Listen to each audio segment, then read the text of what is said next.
Welcome to Sleepless Philosophers, where deep ideas meet restful nights. If you enjoy these journeys through philosophy, please like and subscribe and turn on notifications for daily uploads.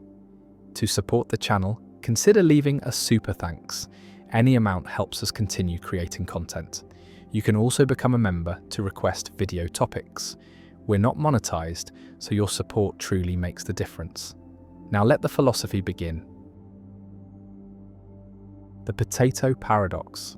A farmer harvests 100 kilograms of potatoes, and these potatoes are 99% water by weight, meaning that only 1 kilogram is solid potato material and 99 kilograms is water. And the farmer leaves the potatoes out in the sun to dry, and after some time the water content has decreased. The potatoes are now 98% water instead of 99%. And the question is posed, how much do the potatoes weigh now? And the intuitive answer is that they have lost a little water, perhaps 1 kilogram, and so they now weigh 99 kilograms, or perhaps 98 kilograms.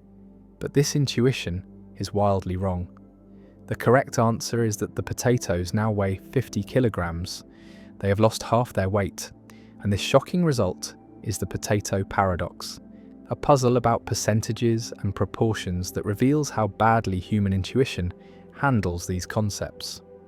The calculation proceeds as follows. The solid potato material, the non-water part, weighs 1 kilogram both before and after drying. This does not change. The potatoes lose water but not solid material.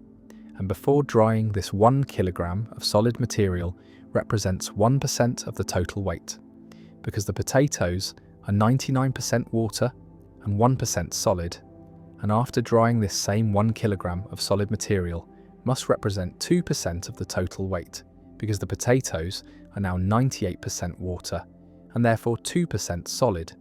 And if 1 kilogram is 2% of the total weight, then the total weight must be 50 kilograms, because 1 kilogram divided by 2% equals 50 kilograms. And so the potatoes have lost 50 kilograms of water, going from 100 kilograms to 50 kilograms, even though the percentage of water has decreased by only 1 percentage point, from 99% to 98%. The paradox reveals how deceptive percentages can be, how a small change in percentage can correspond to a large change in absolute quantity, and the confusion arises from conflating different reference points. The percentage of water is calculated relative to the total weight, which itself changes as water is lost. And so the meaning of 99% water before drying is different from the meaning of 98% water after drying, because the total weight is different. And this shifting reference point makes the percentage decrease seem small when in fact it corresponds to a massive, absolute loss of water. Another way to see the solution is to focus on the solid material. Before drying, the ratio of water to solid is 99:1, and after drying the ratio is 98:2, which simplifies to 49:1. And since the solid material remains 1 kilogram throughout, the water content must be 49 kilograms after drying, giving a total weight of 50 kilograms. And this calculation makes clear that the ratio of water to solid has nearly halved, from 99 parts water per part solid to 49 parts water per part solid. And this large change in ratio corresponds to the loss of half the total weight. The potato paradox has analogues in many real-world contexts where percentages and proportions are used. In economics, where small percentage changes in large quantities can represent enormous absolute changes. In medicine, where changes in concentrations or doses must be carefully calculated to avoid errors. In environmental science, where changes in atmospheric composition are measured in parts per million but can have large effects. And in all these contexts, the potato paradox serves as a warning that percentage changes can be misleading, that absolute quantities matter, and that careful calculation is necessary to avoid errors. The paradox also illustrates a general principle about proportions, that when the total changes, percentages relative to that total change in non-obvious ways, and that converting between percentages and absolute quantities requires attention to what the percentage is calculated relative to, and failure to track the denominator, failure to notice that the reference point is shifting, leads to systematic errors in reasoning, errors that the potato paradox exemplifies. Some people respond to the potato paradox by rejecting the premise, by arguing that potatoes cannot go from 99% water to 98% water by drying, that the numbers are unrealistic, but this response misses the point.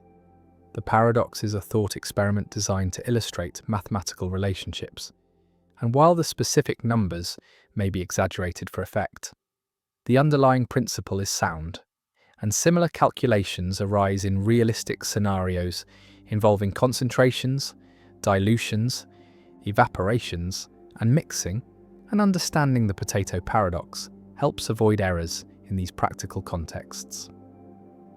The paradox is also pedagogically valuable. It is often used to teach proportional reasoning, to help students understand the difference between absolute and relative quantities, to emphasize the importance of identifying what a percentage is calculated relative to, and to show that intuition about percentages is often wrong, that careful calculation is necessary, and that problems involving changing totals require extra care. And students who master the potato paradox gain insight into a whole class of problems involving ratios, proportions, and percentages, problems that appear throughout mathematics, science, economics, and everyday life. The 100 kilograms of potatoes sit in the sun, water evaporating, and the percentage of water drops from 99 to 98. A change that sounds small, that feels negligible, and yet the weight has halved. 50 kilograms of water have disappeared, and the potatoes now weigh 50 kilograms. And this result shocks, violates expectation, reveals the gap between how percentages sound and what they mean, and the paradox endures, a simple problem with a surprising answer, a calculation that seems wrong but is right, a demonstration that percentages are tricky, that proportions shift in non-obvious ways, and that human intuition about these matters is unreliable, needs correction, needs training, needs the discipline of mathematics to avoid systematic error. And the paradox remains, taught in classrooms, discussed in puzzles, a permanent reminder that numbers are subtle, that context matters, that reference points shift, and that the gap between 99% and 98%, which sounds like 1%, can actually represent 50% of the total. And the potatoes shrink, the water evaporates, and the weight drops, and the paradox persists, elegant and instructive, a lesson in proportional reasoning wrapped in a story about potatoes and sunshine. The paradox of the ravens, yet another formulation of Hempel's problem. The paradox appears under multiple names because different philosophers have formulated it independently or emphasized different aspects. And the paradox of the ravens is essentially identical to the paradox of confirmation and to the raven paradox, all referring to Hempel's discovery that observing non-black non-ravens logically confirms the hypothesis that all ravens are black. And this formulation emphasizes the ravens themselves, emphasizes that the hypothesis is about a specific class of objects, ravens, and yet evidence can come from observing completely different objects, apples and shoes and clouds, and the paradoxical nature lies in this disconnect between what the hypothesis is about and what confirms it, between the subject matter and the evidence, and calling it the paradox of the ravens highlights this strange relationship, makes explicit that ravens are the subject of the hypothesis, but need not be the subject of confirming observations. The multiplicity of names reflects the paradox's importance, its centrality to philosophy of science, because a problem this fundamental is rediscovered repeatedly, is approached from different angles, and each formulation brings slightly different emphasis, highlights different aspects of the puzzle, and some formulations focus on confirmation theory, on the formal logic of evidence, while others focus on scientific practice, on what scientists actually do when testing hypotheses, and still others focus on intuitions, on the clash between logical conclusions and common-sense judgments. And all these perspectives are valuable, all contribute to understanding the paradox, and the proliferation of names is a sign of the paradox's richness, its ability to raise questions at multiple levels, from technical issues in confirmation theory to broad questions about scientific method. The paradox also connects to debates about Bayesian versus frequentist approaches to statistics and inference, because Bayesians have a ready answer to the paradox, can explain using Bayes' theorem why red apples confirm that all ravens are black, but provide only negligible confirmation, while frequentists struggle more, find it harder to explain the asymmetry between observing ravens and observing non-ravens.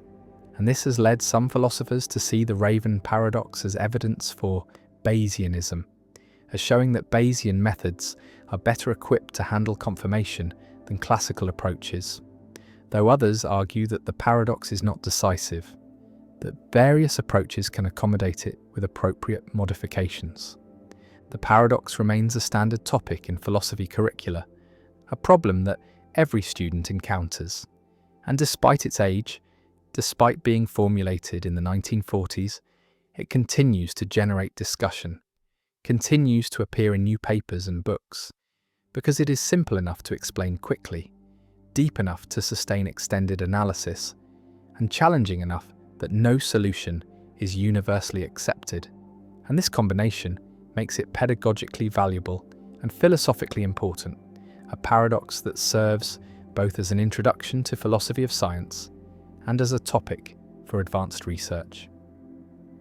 The ravens circle overhead, black against the sky, and each sighting confirms what we already believed, that ravens are black, and elsewhere apples sit in bowls, red and green and yellow, and logic says these two are evidence about ravens, and the paradox persists, a permanent feature of confirmation theory, a problem that every account of scientific reasoning must address. And the paradox endures under its many names, always the same underlying puzzle, always the same challenge to explain how evidence works, what confirms hypotheses, and why common sense and formal logic sometimes diverge.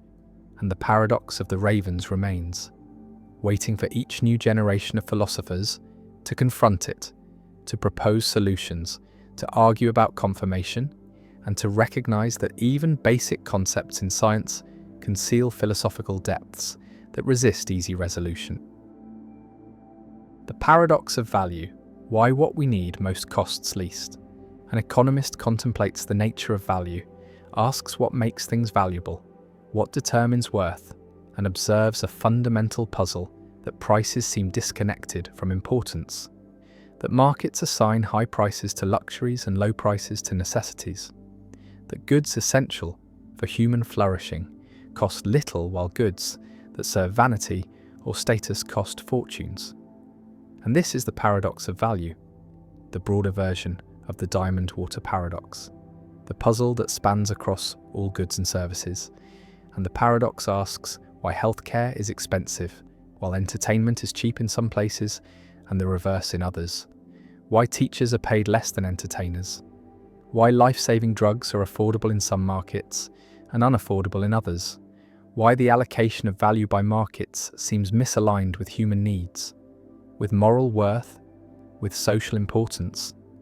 And this paradox has troubled economic thinking since ancient times, has been discussed by philosophers from Aristotle to Marx, and while modern economics offers explanations through supply and demand, through marginal utility, through market equilibrium, the paradox retains moral force, retains the sense that something is wrong, that prices should reflect importance, that markets fail to value correctly, and the paradox of value remains a central challenge for defending market allocation, for justifying price mechanisms, for explaining why efficient markets can produce what seem like perverse valuations.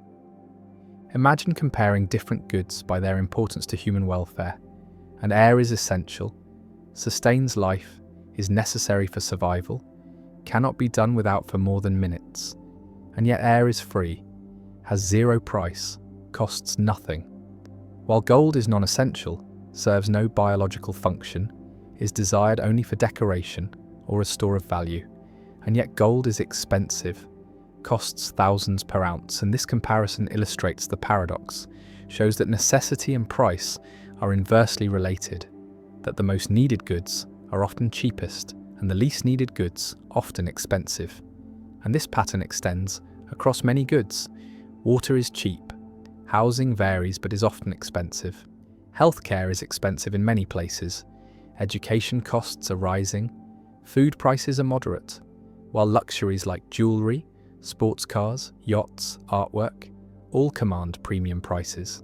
And the pattern suggests that markets value incorrectly, value luxury over necessity, value status over survival. And this creates moral discomfort, creates the sense that market allocation is unjust, is misaligned with human values. The paradox of value demonstrates the tension between exchange value, what markets assign, and use value, what humans need. And Marx emphasized this distinction, argued that capitalism systematically undervalues use value, undervalues goods necessary for life, while overvaluing exchange value, overvaluing goods that serve accumulation. And this misalignment is not accidental, but is structural, is inherent in market systems that allocate based on willingness to pay rather than on need. And those with money can bid up prices of luxuries, while those without cannot bid up prices of necessities. And markets respond to money, not to need. And this explains the paradox. It explains why diamonds are expensive and water cheap. Because those who want diamonds have money to pay high prices, while those who need water cannot afford high prices. And markets clear at prices that balance supply and demand among those with purchasing power, not among all humans with needs. Visualize the paradox as revealing different concepts of value: economic value, defined by market prices determined by supply and demand, and purchasing power, and moral or social value, defined by importance to human welfare, determined by needs and flourishing. And these two concepts diverge, are not aligned.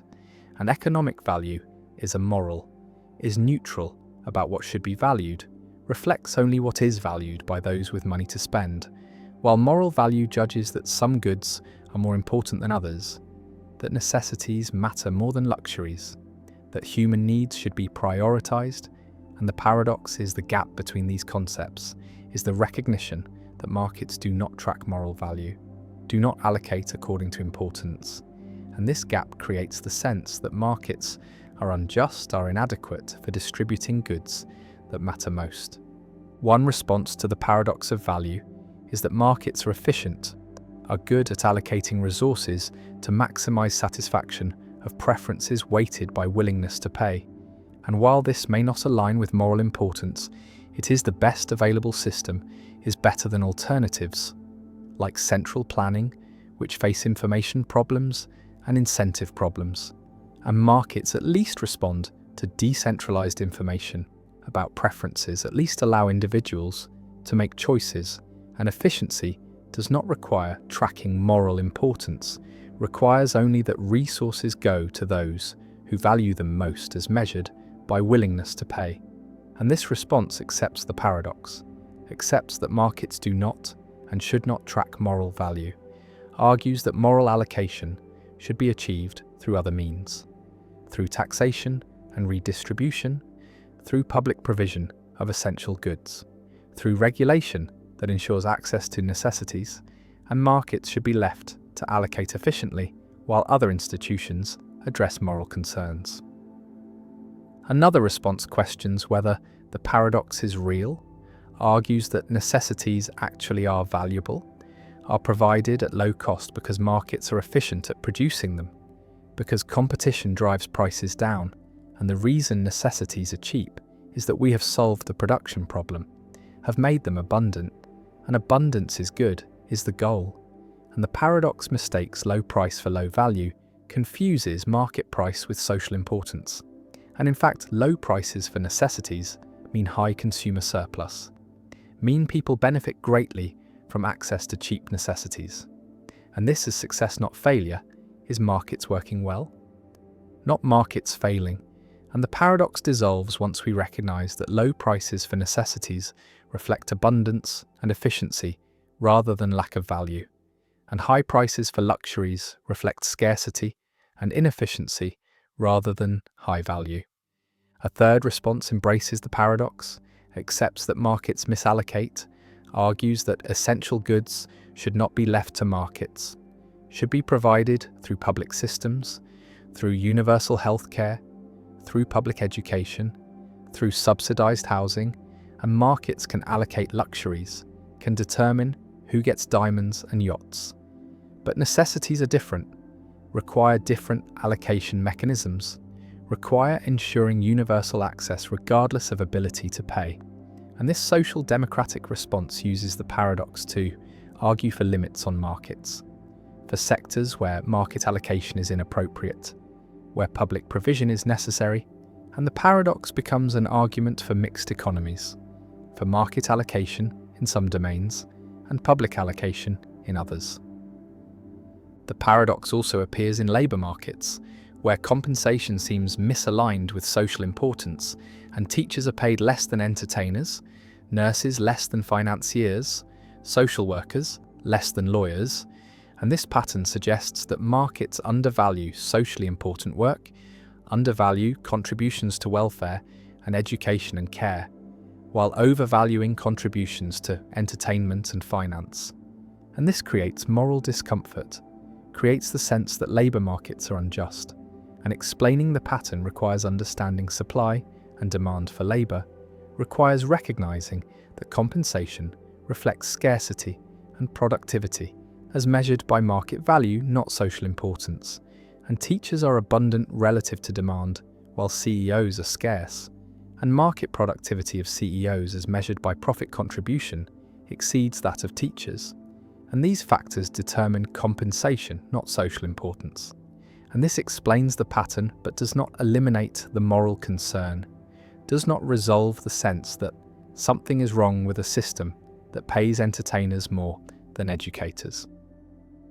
Some argue that the paradox of value reveals limits of price as measure of value, reveals that not everything important can be priced, that some goods resist commodification, that markets are appropriate for some goods and inappropriate for others, and market prices are useful for allocating produced commodities but are inadequate for allocating access to health, education, safety, justice, and these latter goods require different allocation mechanisms, require treating them as rights or entitlements rather than as commodities to be purchased.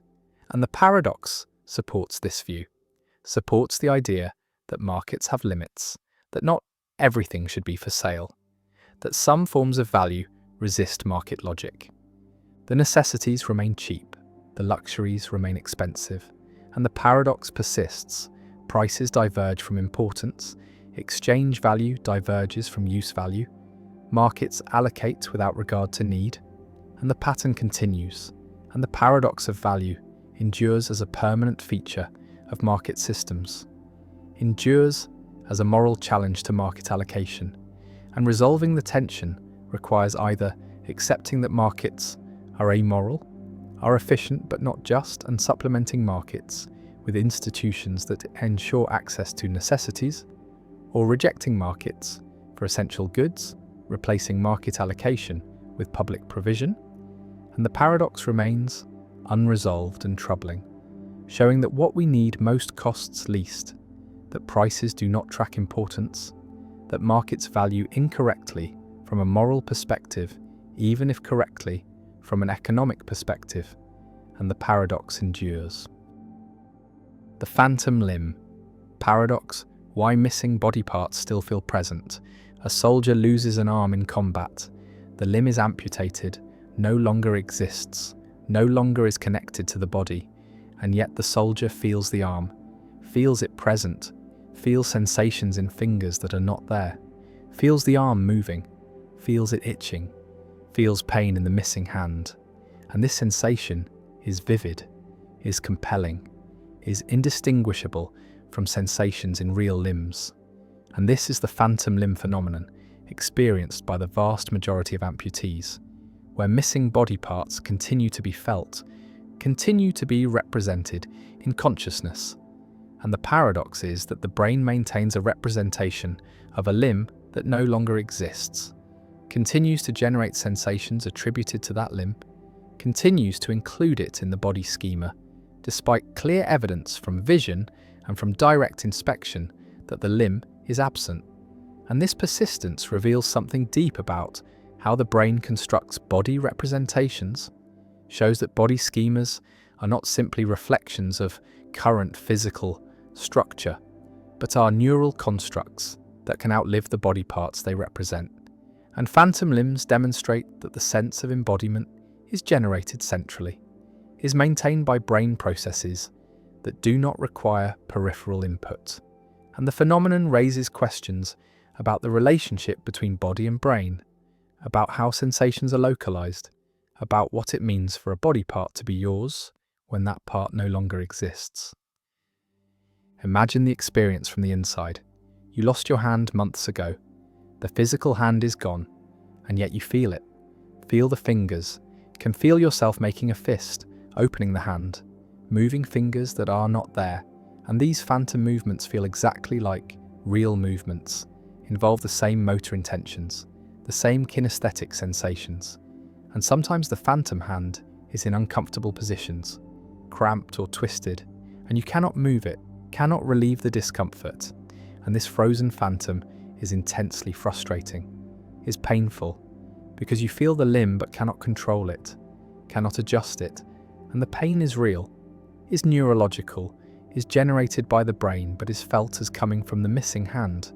And this localization is puzzling because there is no hand, no physical location where the sensations could be occurring. And yet the sensations are localized there, are felt as arising from a specific spatial location that happens to be empty. The phantom limb phenomenon reveals that body representations are maintained in the somatosensory cortex, in the motor cortex, in the parietal lobe, and these representations do not simply disappear when a limb is removed, do not automatically update to reflect the new body configuration, and instead the neural circuitry that represented the limb continues to be active, continues to generate activity patterns that are interpreted as sensations in the missing limb, and this persistent activity is what creates phantom sensations, is what maintains the feeling of presence and understanding. This has led to treatments, has led to therapies that attempt to reorganize the somatosensory cortex, to reduce phantom pain by providing feedback that the limb is gone, and mirror therapy, where amputees use mirrors to create the visual illusion that the missing limb is present, has proven effective, helps reduce pain and unfreeze frozen phantoms by providing visual feedback that allows the brain to update its body representation. Visualize the somatosensory cortex as containing a map of the body, a homunculus where different regions represent different body parts, and this map is established during development, is maintained throughout life, and when a limb is amputated, the corresponding region of cortex does not simply go silent, does not become inactive, and instead neighboring regions begin to invade, begin to colonize the deferented cortex, and inputs from the face or from the remaining arm begin to activate what was formerly hand cortex. And this reorganization is rapid, occurs within weeks and creates strange effects. Touching the face can produce sensations in the phantom hand, stroking the cheek can feel like stroking the missing fingers, and this shows that the cortical representation has been invaded, that face inputs now activate hand cortex, and the sensations are still localized to the phantom because the activity occurs in hand cortex, and the brain interprets activity in hand cortex as indicating sensations in the hand regardless of the actual source of the activity. The phantom limb paradox challenges the idea that sensations are simply caused by peripheral stimulation, shows that sensations can be generated centrally, can arise from brain activity without corresponding peripheral events. And this has implications for understanding pain, for recognizing that pain is not simply a signal from damaged tissue, but is a constructed experience that can occur without tissue damage and chronic pain. Phantom pain, neuropathic pain are all examples of centrally generated sensations, are pains that arise from neural processes rather than from peripheral injury.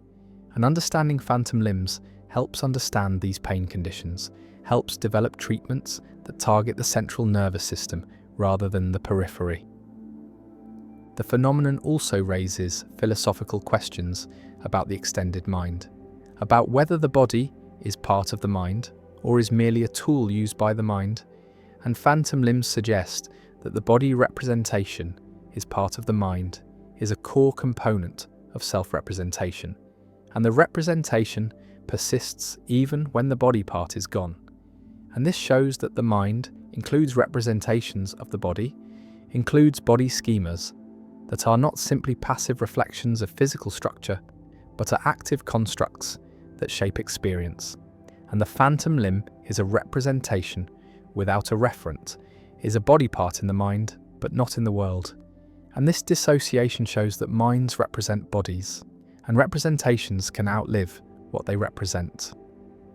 One variant of phantom limbs occurs in congenital amputees, people born without limbs, and some congenitally limbless individuals report phantom limbs, report feeling limbs they never had. And this is surprising, suggests that body schemas are not entirely learned, are not simply acquired through experience with actual body parts, but have some innate component, are partly specified by genetic programs that establish expected body structure. And when these programs run, they generate representations of limbs, even when those limbs never existed.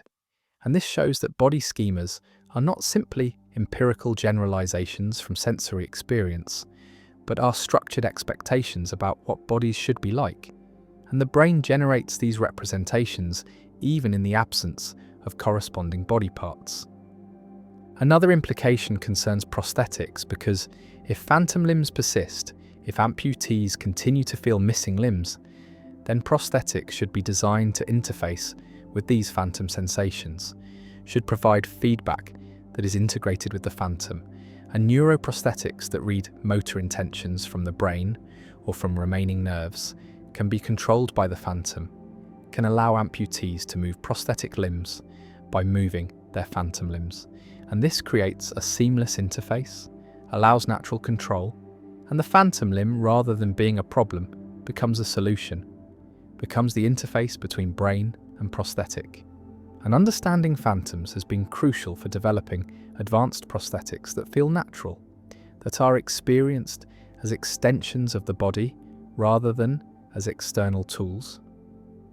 The phantom also appears in other contexts: phantom breasts after mastectomy, phantom genitalia after surgery, phantom teeth after extraction, and all these phantoms reflect the same underlying mechanism, the persistence of neural representations after the represented body parts are removed. And the generality of the phenomenon shows that it is not specific to limbs, but applies to any body part. And body schemas for all body parts can persist as phantoms. And this universality suggests that phantoms reveal a general principle about how brains construct body representations, how these representations are maintained centrally, and how they can become dissociated from physical reality. The amputee feels the hand, phantom fingers that are not there, phantom movements that cannot occur, phantom pain in a location that does not exist, and the paradox persists.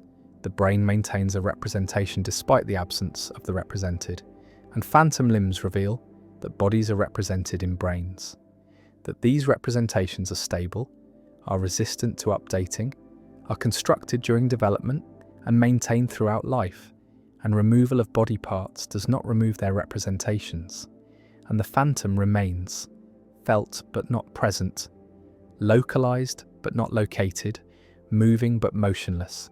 And the paradox endures as one of the most striking phenomena in neuroscience, a demonstration that consciousness includes representations that can outlive their reference, that sensations can be generated centrally without peripheral causes, and that the body we feel is not simply the body we have, but is the body the brain represents. And sometimes these diverge and phantoms emerge, ghostly presences of absent limbs, and the phenomenon persists. The private language argument: why you cannot invent words only you understand. A person decides to create a private language, a language for describing inner sensations that only the person can experience, and the person picks a letter, say S, and decides that S will refer to a particular sensation, a specific feeling that recurs occasionally. And whenever the sensation occurs, the person writes S in a diary. And the person is the only one who knows what S means. The only one who can identify the sensation, because the sensation is private, is accessible only to the person who feels it. And this seems possible, seems like something anyone could do. Seems like we already do this to some extent when we give names to our own private experiences, but Ludwig Wittgenstein argues in his philosophical investigations that such a private language is impossible, that the scenario described involves a fundamental confusion about how language works, about what it means for a word to have meaning. And this is the private language argument, one of the most discussed and controversial arguments in 20th century philosophy, a challenge to the idea that we can give meaning to words through private mental acts of association, through inner ostensive definition, and an argument that meaning requires public criteria, requires shared practices, requires more than individual intention or inner recognition. Imagine the person using S over time, writing it when the sensation occurs, and now the question arises, how does the person know they are using S correctly? How does the person know that today's sensation is the same as yesterday's sensation, that both deserve the label S, and the person consults memory, remembers what S means, remembers the sensation, and judges that yes, the current sensation matches, deserves the label S. But Wittgenstein asks what makes this judgment correct. What distinguishes correctly remembering what S means from merely seeming to remember correctly? And in a public language, there are external checks. Other speakers can correct mistakes, can point out when a word is misused. But in a private language, there is no external check, no way to distinguish genuine correctness from apparent correctness, no way to distinguish following a rule from merely thinking one is following a rule, and so the distinction collapses. And if there is no distinction between being right and seeming right, then there is no meaning, no rule, no language, only the illusion of language. The argument can be stated as a dilemma.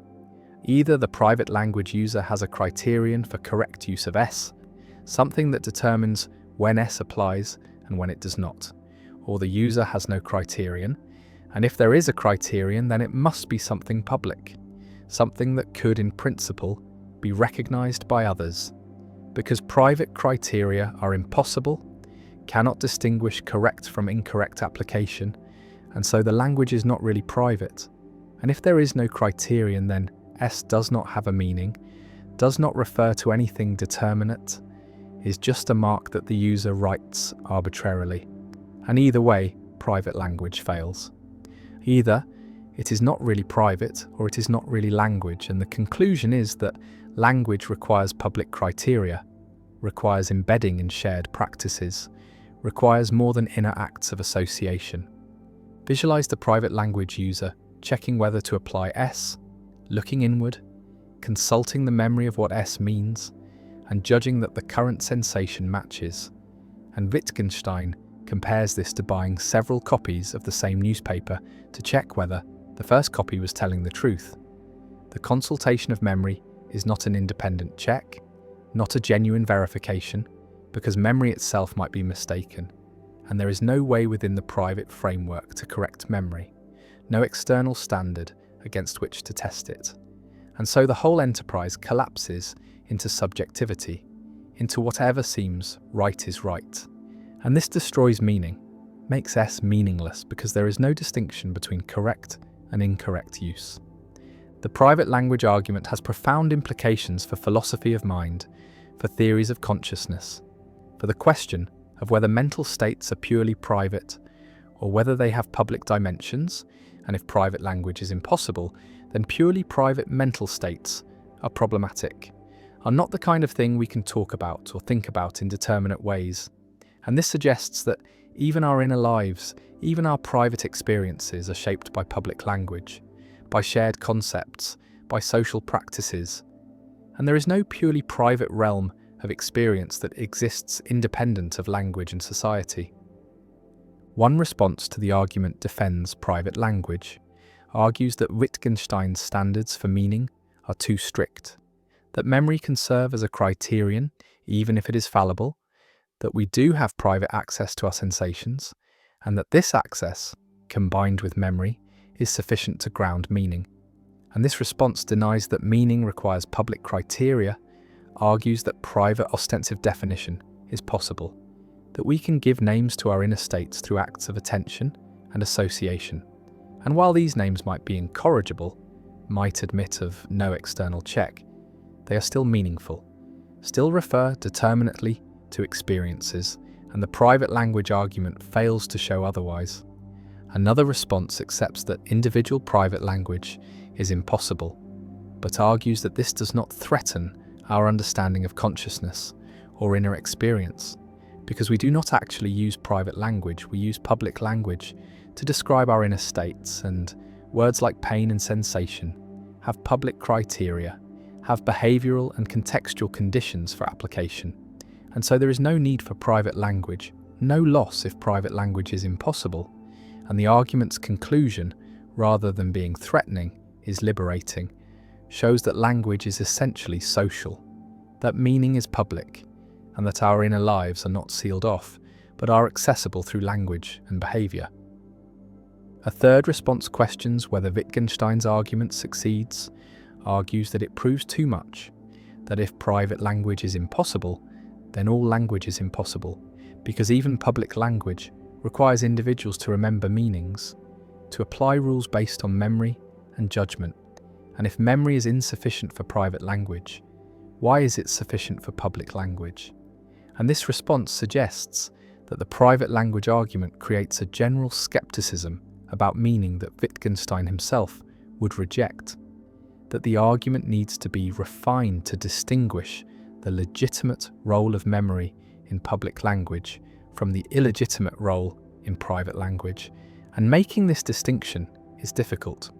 The private language argument also connects to broader issues about rule following, about what it means to follow a rule, to do the same thing repeatedly, to continue a series, and Wittgenstein's point is that rule following is not a matter of inner interpretation, not a matter of grasping a meaning in the mind, but is a matter of practice, of training, of embedding in a community, and rules are constituted by practices rather than by mental states, and following a rule is doing what counts as correct within a practice, not doing what seems correct to an isolated individual.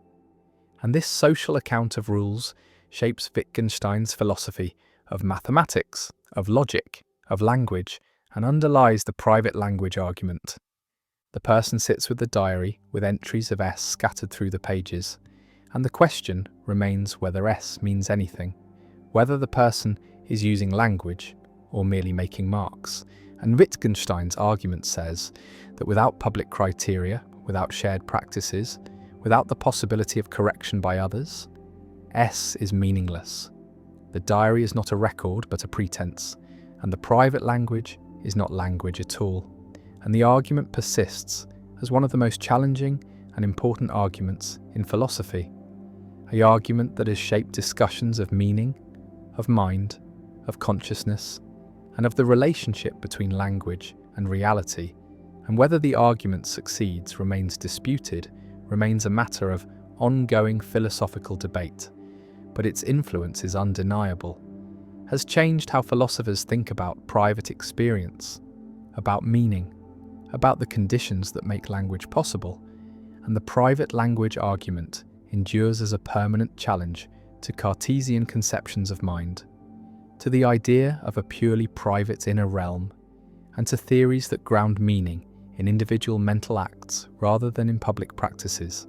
And the diary sits closed, the S entries unreadable, meaningful, or meaningless depending on whether Wittgenstein is right, and the argument remains powerful and controversial, a landmark in 20th century philosophy. The predestination paradox. Time folds back on itself in strange ways, and among the strangest is the predestination paradox, a loop where an event in the past is caused by an event in the future, which is in turn caused by the past event, creating a circle of causation with no clear beginning. And yet, unlike other time travel paradoxes, this one involves no contradiction, only an unsettling sense that something is wrong with the very fabric of cause and effect. Imagine a historian who discovers an ancient artifact in a museum, a device whose origins are mysterious and unknown, and the historian becomes obsessed with understanding where it came from. And after years of research, they finally build a time machine and travel back to the era when the artifact should have been created. But upon arriving, they find no trace of it. No one has ever seen or heard of such a device. And in frustration, the historian accidentally leaves their own artifact behind in the past, where it is eventually discovered and placed in a museum, the very museum where the historian first found it centuries later. The artifact has no origin. It was never created. It simply exists in a loop, passed from future to past and back again, and the timeline is perfectly consistent. Every event follows logically from every other event. There is no contradiction, no paradox in the classical sense, and yet the mind recoils because it seems that something must have created the artifact, that objects do not simply exist without being made. The predestination paradox is closely related to the bootstrap paradox, but it emphasizes a different aspect of the problem: the idea that events can be predetermined by time travel, that the past is fixed not because of physical laws, but because travelers from the future have already shaped it, and any attempt to change history is doomed to fail because the changes have already happened. They are already part of the timeline. Consider a time traveler who learns of a great disaster and travels back to prevent it, but every action they take to stop the disaster instead contributes to causing it. Their warnings are misunderstood, their interventions backfire, and in the end, the disaster occurs exactly as history recorded, because the time traveler was always part of that history. Their presence was always woven into the events, and there was never any other possible outcome. This raises profound questions about free will and determinism, because if time travel is possible, and the timeline is self-consistent, then perhaps the future is already written, every choice already made, every action already determined, and the feeling of free will is an illusion, a sensation that accompanies actions that were always going to happen, that could never have happened any other way. Some physicists embrace this view, arguing that the universe is a block where past, present, and future all exist simultaneously, and that time travel simply reveals what was always true, that history is immutable, that the timeline is a fixed structure, and we are merely moving through it, experiencing events in sequence, but unable to alter them. Others find this vision disturbing, a denial of agency, a suggestion that nothing we do matters, because it has all already been decided, and they seek alternatives. Perhaps in the many worlds interpretation, where every time travel event creates a new branch, or in models where time is more fluid and the past can genuinely be changed, though such models often struggle to avoid contradictions. The predestination paradox also appears in ancient mythology and philosophy, in the story of Oedipus, who tries to escape a prophecy but instead fulfills it through his very attempts to avoid it, in the idea of fate and destiny that pervades many cultures, the sense that some events are meant to be, that the future shapes the past as much as the past shapes the future. The paradox lingers as a reminder that time is stranger than it appears, that causation may not be as simple as earlier leading to later, that loops and circles might be woven into the structure of reality, and that the question of whether the future is open or closed, whether we are free or determined, may be inseparable from the question of whether time travel is possible, and if so, what kind of time travel the universe permits.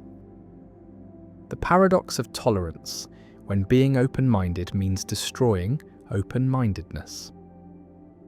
A liberal society values tolerance, values the freedom to believe different things, to practice different religions, to hold different political views, to live in different ways, and this tolerance is seen as a virtue, as essential to freedom and democracy, as the foundation of peaceful coexistence in diverse societies.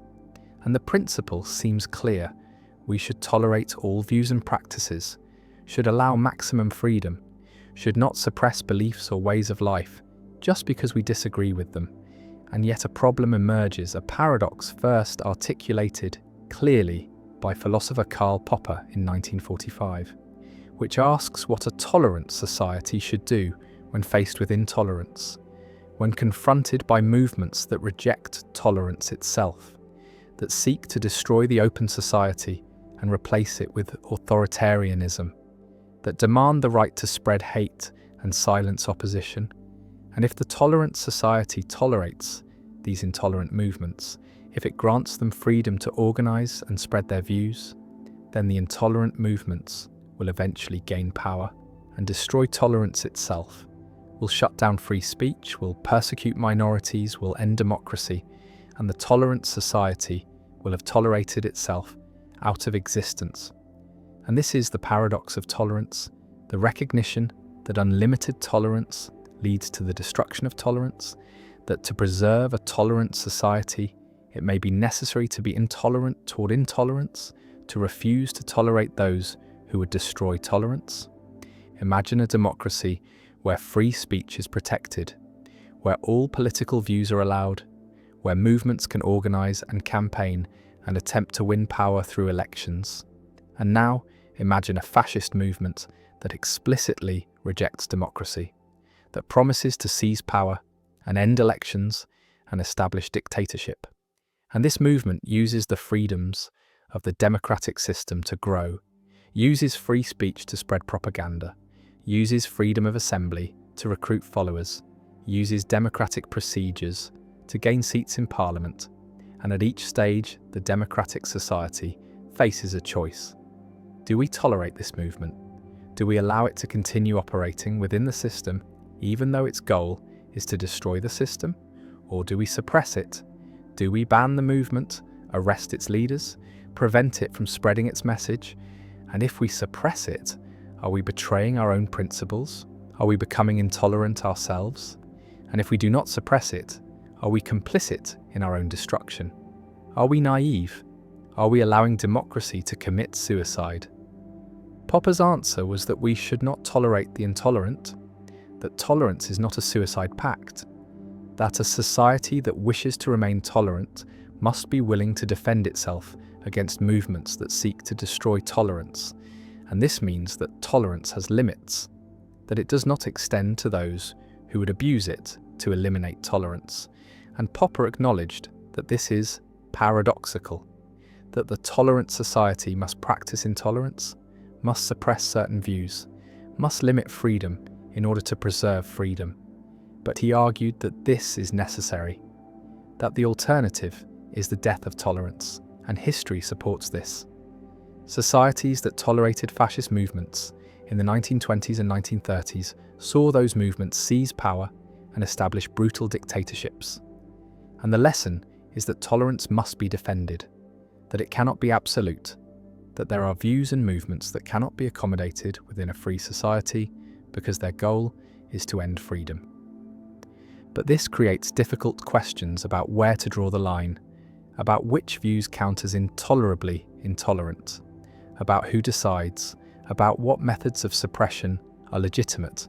Because if we ban every movement that seems threatening, if we suppress every view that makes us uncomfortable, then we are no longer a tolerant society. We have become the oppressors. We have done the work of the intolerant for them. And so the paradox is not fully resolved by saying we should not tolerate intolerance, because we need principles to determine what counts as intolerance.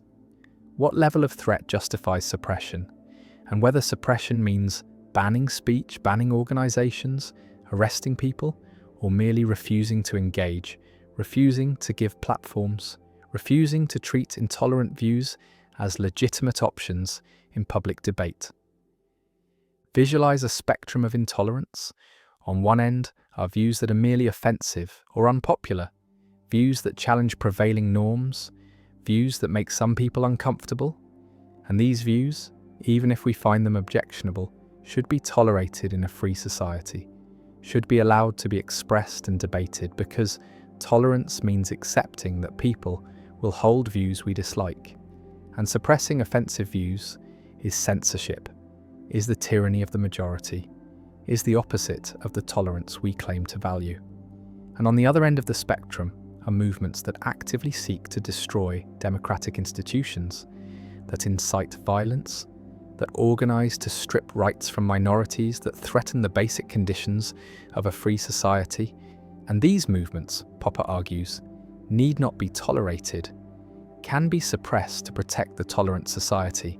But the middle of the spectrum is murky, filled with cases where reasonable people disagree about whether a movement or view crosses the line. And this is where the paradox bites hardest, where we must make judgments without clear rules, where any decision risks either tolerating too much and allowing intolerance to grow, or suppressing too much and becoming intolerant ourselves. Some philosophers argue that the paradox can be resolved through procedural rules, through formal commitments to democratic processes. A tolerant society tolerates all views that accept the democratic framework, that agree to compete peacefully for power, that accept the results of elections and respect the rights of others, but it does not tolerate movements that reject these procedures, that seek power through violence or intimidation, that refuse to accept electoral defeat. And this procedural approach provides a clear line. Tolerance extends to those who play by the rules, not to those who seek to overturn the rules. But critics note that even this approach involves substantive value judgments, because the democratic framework itself embodies values like equality and freedom. And so we are saying we tolerate all views except those that reject our core values.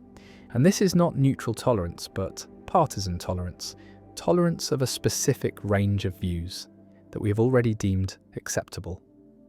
Others argue that the solution involves distinguishing between tolerating views and tolerating actions, that a truly tolerant society allows people to hold and express any beliefs, but does not allow them to act on beliefs that harm others. So expressing racist views might be tolerated, but discriminatory actions are not. Advocating for dictatorship might be tolerated, but attempting a coup is not.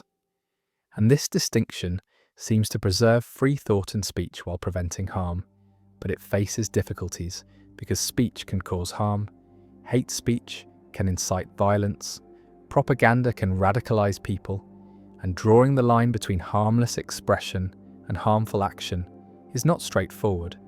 And some argue that by the time intolerant movements act, it may be too late, that tolerant societies must suppress intolerant speech before it metastasizes into intolerant action. The paradox also has a psychological dimension, because tolerating intolerance is emotionally difficult, requires accepting that people will spread views you find abhorrent, will organize against values you hold dear, will seek to undermine the society you want to preserve. And this acceptance is painful, creates tension, and there is a constant temptation to suppress, to silence, to refuse to tolerate, and distinguishing between legitimate suppression of genuine threats and illegitimate censorship of mere disagreement requires judgment, requires resisting the urge to label all opposing views as intolerable, requires humility about our own fallibility.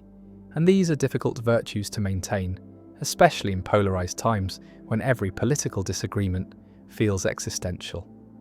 The tolerant society stands at the edge, welcoming diverse views, protecting freedom, and watching as intolerant movements test the boundaries, push the limits, demand the right to destroy the very system that protects them. And the society must decide, must draw a line, must say some things cannot be tolerated, Some movements cannot be accommodated, and in drawing that line, the society becomes less than perfectly tolerant, accepts that tolerance has limits, that the open society must defend itself. And the paradox does not disappear, but is managed, lived with, navigated through judgment and vigilance.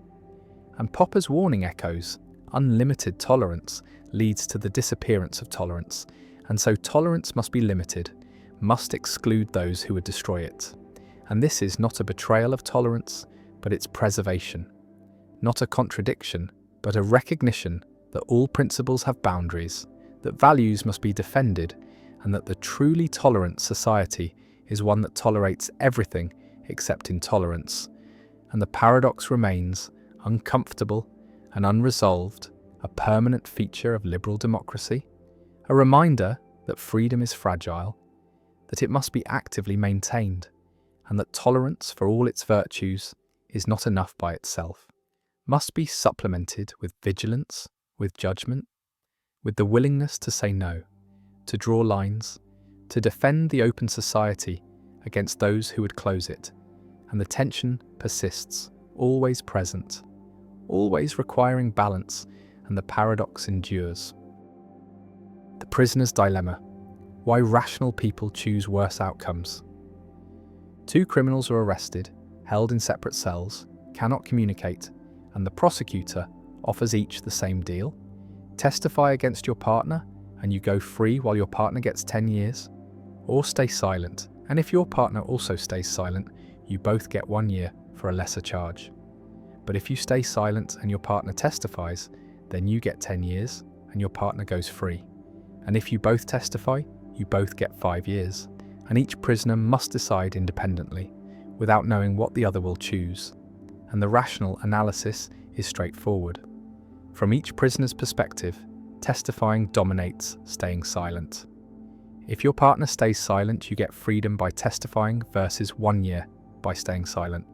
And if your partner testifies, you get 5 years by testifying versus 10 years by staying silent.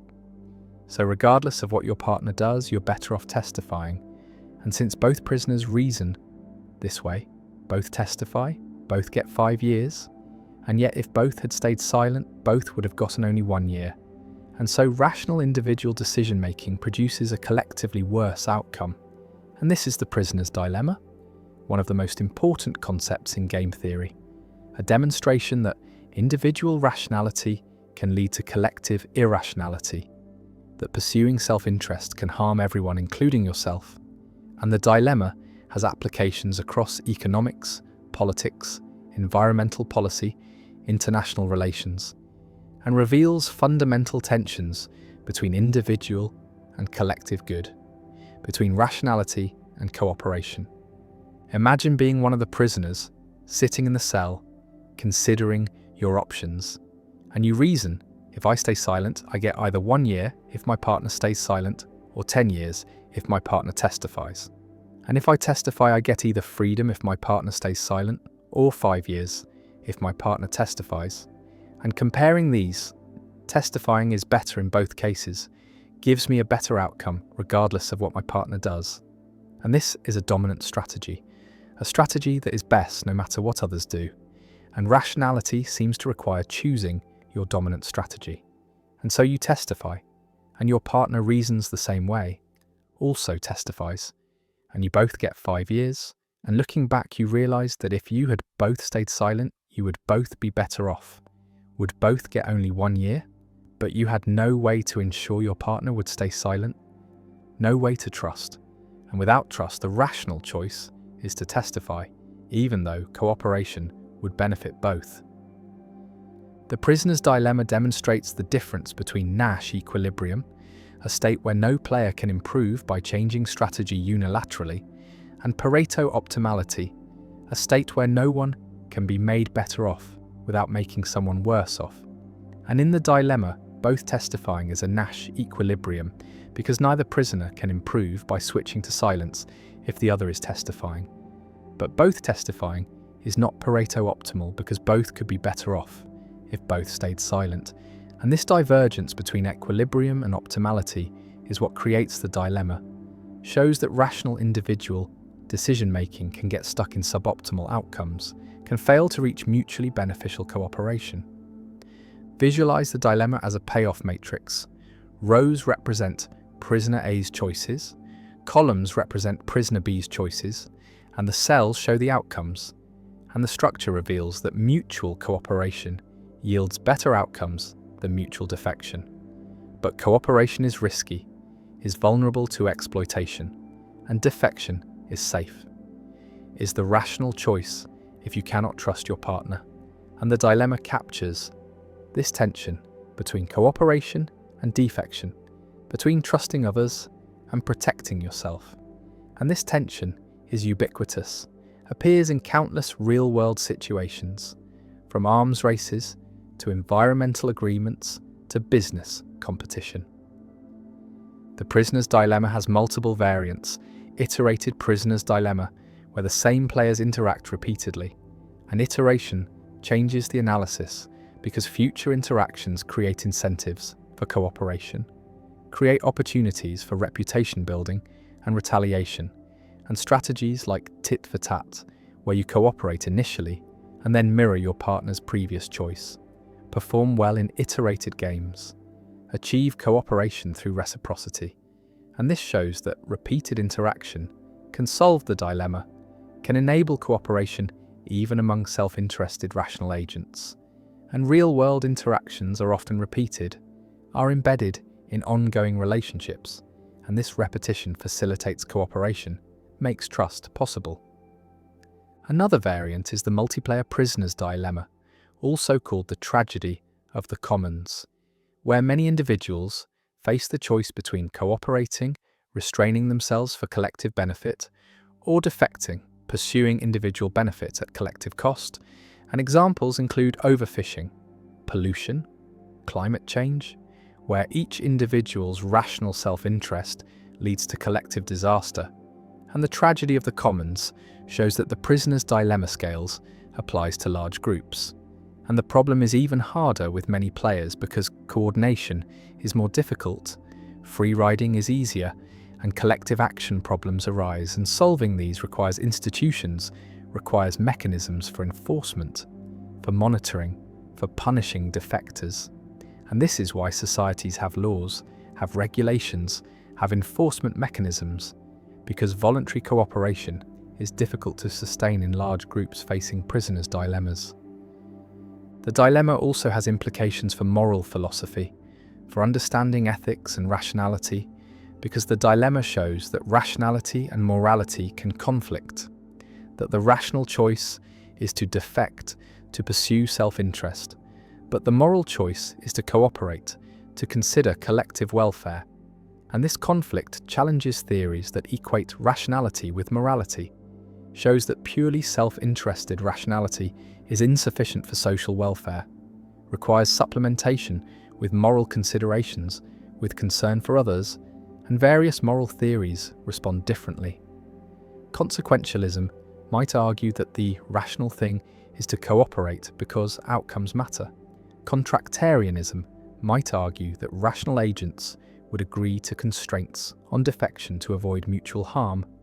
And virtue ethics might argue that cooperating reflects good character, even if not strictly rational, in narrow self-interest.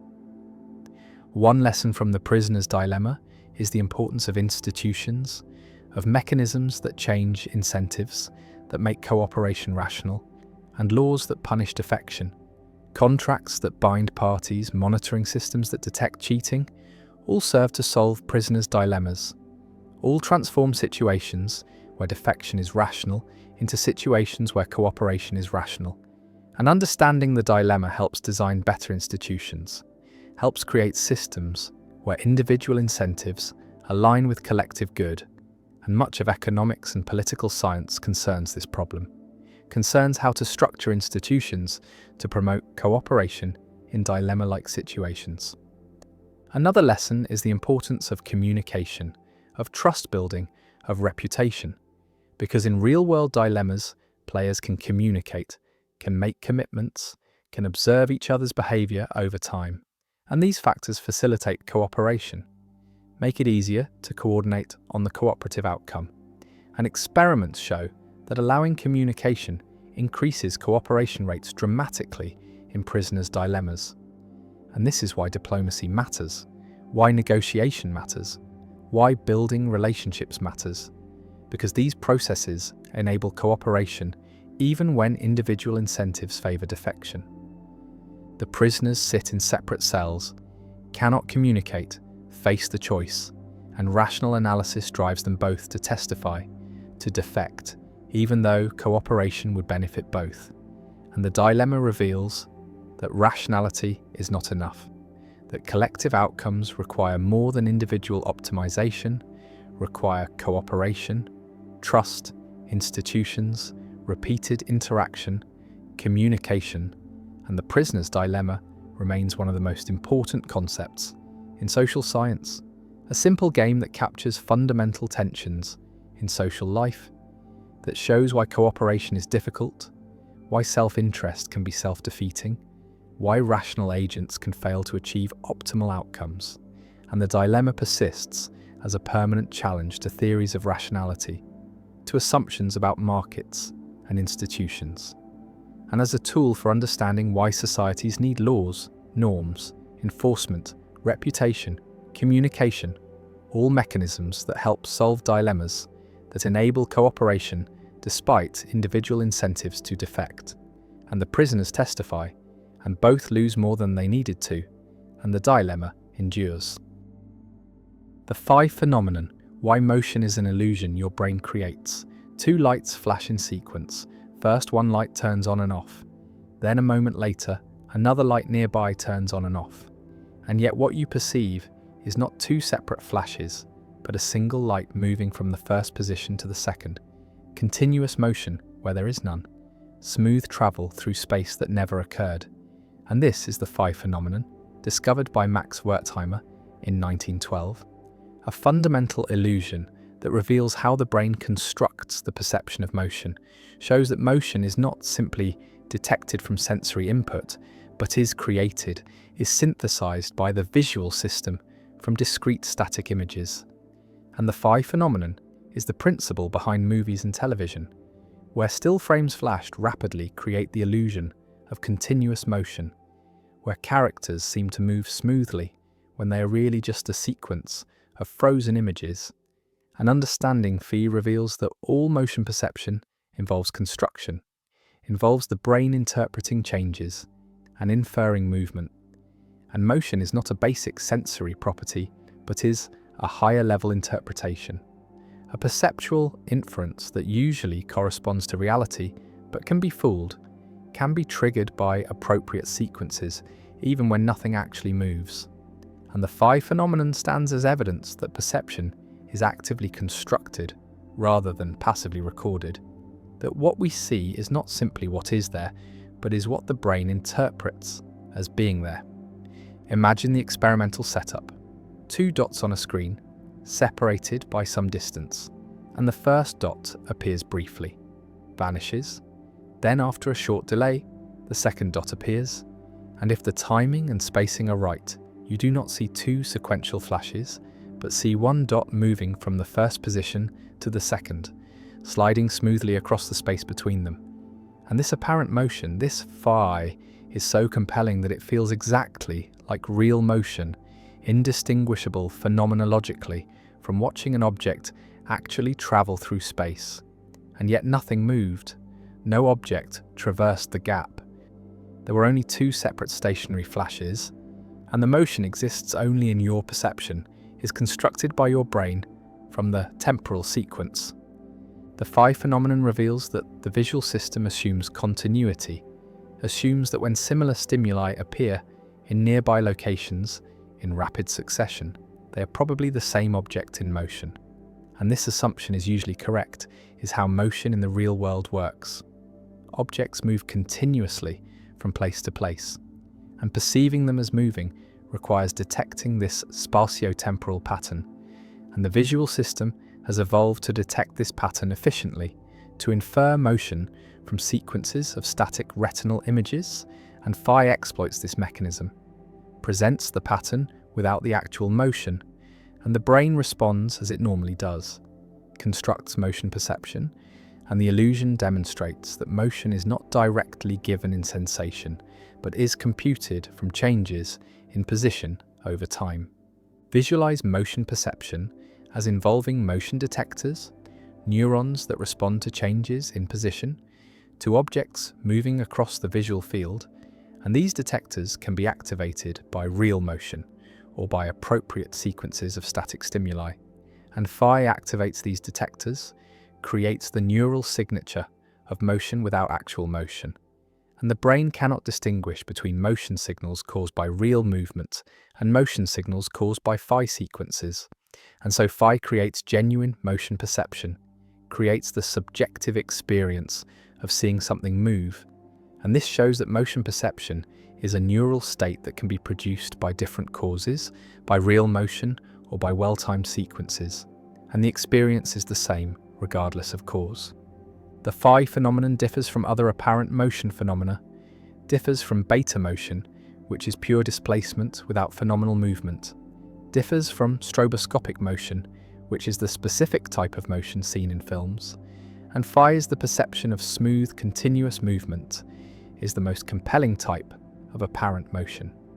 Most closely resembles real motion, and understanding the distinctions between different types of apparent motion reveals the complexity of the motion perception system, reveals that there are multiple mechanisms, multiple ways the brain computes motion, and phi is one specific mechanism, the mechanism that creates smooth motion perception from discrete temporal sequences.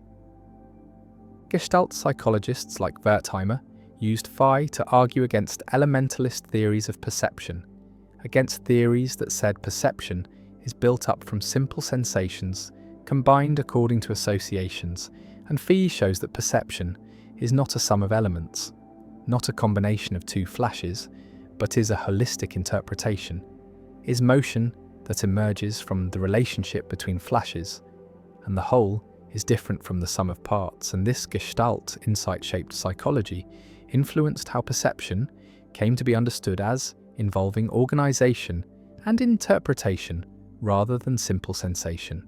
And phi became a canonical example, a demonstration that perception is constructive, is synthetic, creates experiences that go beyond the sensory input. The phi phenomenon also has philosophical implications for understanding consciousness and qualia, because the motion you experience in phi is phenomenologically real, is indistinguishable from real motion, and yet no motion occurred in the stimulus. And this raises questions about the relationship between experience and reality, about whether experiences are always caused by corresponding physical events. And phi shows they are not, shows that the same experience can be caused by different physical processes, by real motion, or by sequential flashes. And this supports functionalist theories of consciousness, supports the view that conscious experiences are not tied to specific physical substrates, but are computational states that can be realized in multiple ways. One implication of phi for film and animation is that smooth motion can be created with relatively low frame rates. As long as frames are spaced appropriately in time and space, the phi phenomenon will create smooth motion perception. And this is why movies work at 24 frames per second, why television works at similar rates. The temporal gaps between frames are short enough that phi fills them in, creates continuous motion, and filmmakers exploit phi to create realistic movement, to make still images come alive. And understanding phi has been crucial to developing motion picture technology, to optimizing frame rates and timing. Another implication concerns perceptual boundaries, concerns what counts as seeing motion versus what counts as inferring motion, because phi feels like seeing motion, feels like direct perception, not like making an inference or having a belief. And yet phi is constructed, is synthesized by the brain from discrete inputs, and this raises questions about where perception ends and cognition begins, whether the boundary is sharp or gradual, whether there are clear distinctions between seeing and thinking, or whether perception shades continuously into cognition, and phi sits on this boundary, is simultaneously perceptual, immediate, and phenomenologically direct and cognitive, involving complex processing and interpretation. The lights flash in sequence and motion appears, smooth travel from first to second, and nothing moved, only the brain moved from sensing to interpreting, from input to output.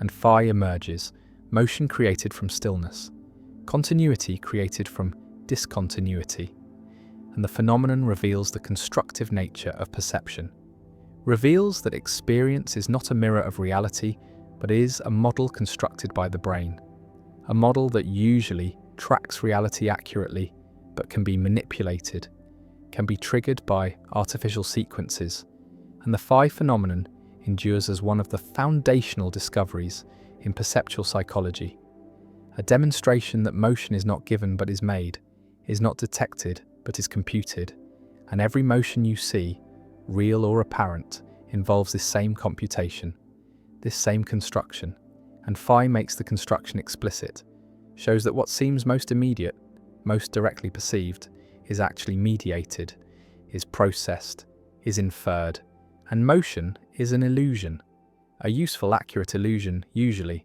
but an illusion nonetheless. And phi reveals this and the lights flash on. The philosophical zombie argument, why consciousness might not come from physics.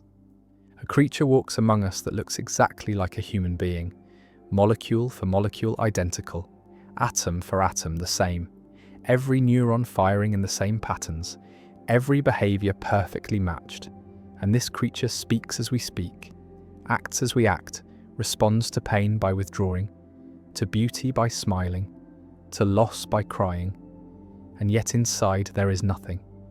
No subjective experience, no consciousness, no inner light, no feeling of what it is like to be this creature, and this being is called a philosophical zombie, or P-zombie, a thought experiment in philosophy of mind that challenges physicalism, challenges the view that consciousness is nothing more than physical processes, and the zombie argument asks us to imagine such creatures, to consider whether they are conceivable, and if they are conceivable, then they are metaphysically possible, and if they are possible, then consciousness cannot be identical to physical processes, cannot be reduced to brain states, because the zombie has all the physical processes but lacks consciousness, and this shows that consciousness is something extra, something additional to the physical, and this is the philosophical zombie argument, deployed by David Chalmers and others to defend property dualism, to argue that subjective experience is not reducible to objective physical facts, and the argument remains one of the most debated arguments in contemporary philosophy of mind. Imagine encountering a zombie, engaging in conversation, watching it navigate the world, and nothing in its behavior betrays the absence of consciousness. It claims to be conscious, describes its experiences in first-person terms, acts exactly as a conscious being would act, and the only difference, the only divergence between zombie and human is the inner life, the presence or absence of subjective experience, and the zombie has none, is dark inside, operates purely through physical mechanisms without any accompanying phenomenology. And the argument asks whether such a being is conceivable, whether we can coherently imagine it, and if we can, then consciousness is not necessitated by physical structure, is not entailed by brain processes, and physicalism fails, and some form of dualism must be true. The argument can be stated formally as follows: it is conceivable that there be zombies, creatures physically identical to humans, but lacking consciousness. If zombies are conceivable, then they are metaphysically possible. If zombies are metaphysically possible, then consciousness is not identical to physical processes. Therefore, consciousness is not identical to physical processes. And this conclusion challenges materialism, challenges the view that everything is physical, that mental states are brain states, and forces recognition of an explanatory gap, a gap between physical facts and phenomenal facts that cannot be bridged by physical explanation alone. Visualize two worlds. One is our world, filled with conscious beings who have inner lives, who experience redness and pain and joy, and the other is zombie world, physically identical. Every particle in the same position, every force acting identically, but lacking consciousness. All beings are zombies, and the question is whether zombie world is possible, whether it is a coherent scenario, and Chalmers argues that it is, that we can conceive of such a world without contradiction, and this conceivability establishes possibility, and possibility refutes physicalism, shows that physical facts do not exhaust all facts, that there are phenomenal facts that are additional to physical facts. Physicalists respond to the zombie argument in multiple ways. The most direct response denies that zombies are conceivable, argues that the apparent conceivability is illusory, that we think we can imagine zombies because we are not thinking carefully enough, not considering all the implications, and that when we try to fill in the details, try to specify exactly how a zombie would work, contradictions emerge, and zombies turn out to be impossible after all. And this response requires showing that consciousness is entailed by physical structure, that given the right physical organization, consciousness must arise. And this is the hard part, explaining why and how physical processes necessitate consciousness. Another response accepts that zombies are conceivable, but denies that conceivability implies possibility, argues that there is a gap between what we can imagine and what is actually possible, that conceivability is an epistemic notion about what seems possible to us, while possibility is a metaphysical notion about what could actually be. And these can come apart. We can conceive of things that are actually impossible, like water being something other than H2O. And Kripke's work on necessity and identity supports this, shows that identities, like water is H2O, are necessary, even though we can conceive of their negation. And the same applies to consciousness, is brain process. It might be necessarily true, even though we can conceive of its negation. And so zombies, while conceivable, are not possible, and the zombie argument fails. A third response argues that the zombie argument begs the question, assumes what it sets out to prove, because the claim that zombies are conceivable assumes that consciousness is something separable from physical processes, something that could be absent while physical processes remain. And this assumption is precisely what physicalists deny. And so the argument does not refute physicalism, but merely asserts an alternative view. And physicalists are not obliged to accept the zombie scenario as genuinely conceivable, can reject it as incoherent or question-begging. The zombie argument connects to other arguments about consciousness, to the knowledge argument about Mary, and to the explanatory gap, and to the hard problem of consciousness, all pointing to the difficulty of explaining subjective experience in physical terms, all suggesting that phenomenal consciousness resists reduction. And these arguments collectively create a case for dualism, for the view that consciousness is not physical, though the case remains controversial, remains rejected by many philosophers who maintain that consciousness will eventually be explained physically, that the apparent gap is due to ignorance, not to genuine irreducibility. The zombie walks through the world, behaving normally, seeming conscious, and yet the question hangs: is there anyone home? Is there subjective experience? Or is the creature an automaton, a sophisticated mechanism that mimics consciousness without having it? And the zombie argument uses this thought experiment to probe the nature of consciousness, to test whether consciousness can be separated from physical structure. And the answer determines whether physicalism is true, whether everything about consciousness can be explained in physical terms, or whether consciousness is something more, something that transcends the physical. And the zombie remains, conceivable or not, possible or not, a thought experiment that continues to challenge materialist theories of mind, continues to force physicalists to explain how consciousness arises from matter, how subjective experience emerges from objective processes, and the philosophical zombie endures as one of the most vivid and controversial thought experiments in philosophy. a creature that may be impossible, but whose mere conceivability threatens physicalism, whose imagined existence reveals the explanatory gap between brain and mind, between matter and consciousness, and whether zombies could exist remains disputed, remains a test case for theories of consciousness, and the zombie argument persists as a central challenge to the view that science can explain everything, that physical facts exhaust all facts, and that consciousness is nothing more than brain processes arranged in certain ways.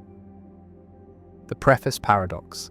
An author completes a lengthy scholarly work, a book synthesizing years of research, containing hundreds of individual claims about history, science, or philosophy, and the author has carefully checked each claim, believes each one to be true, based on the available evidence, and yet in the preface, the author writes something like this: "Despite my best efforts, I am certain that this book contains errors, that some of the claims I have made are false, and I apologize in advance for any mistakes that careful readers may discover."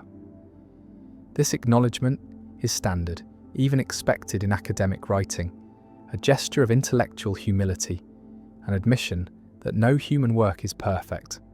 That error is inevitable in any sufficiently complex undertaking, and yet this creates a paradox, because the author believes each individual claim in the book believes that claim 1 is true, that claim 2 is true, that claim 3 is true, and so on for all the claims, and belief is usually thought to be closed under conjunction, meaning that if you believe each of several propositions, then you should believe their conjunction, and so the author should believe that all the claims in the book are true, and yet the author also believes that at least one of the claims is false, that not all of them are true, and these two beliefs are contradictory, and so the author holds contradictory beliefs, and this seems irrational.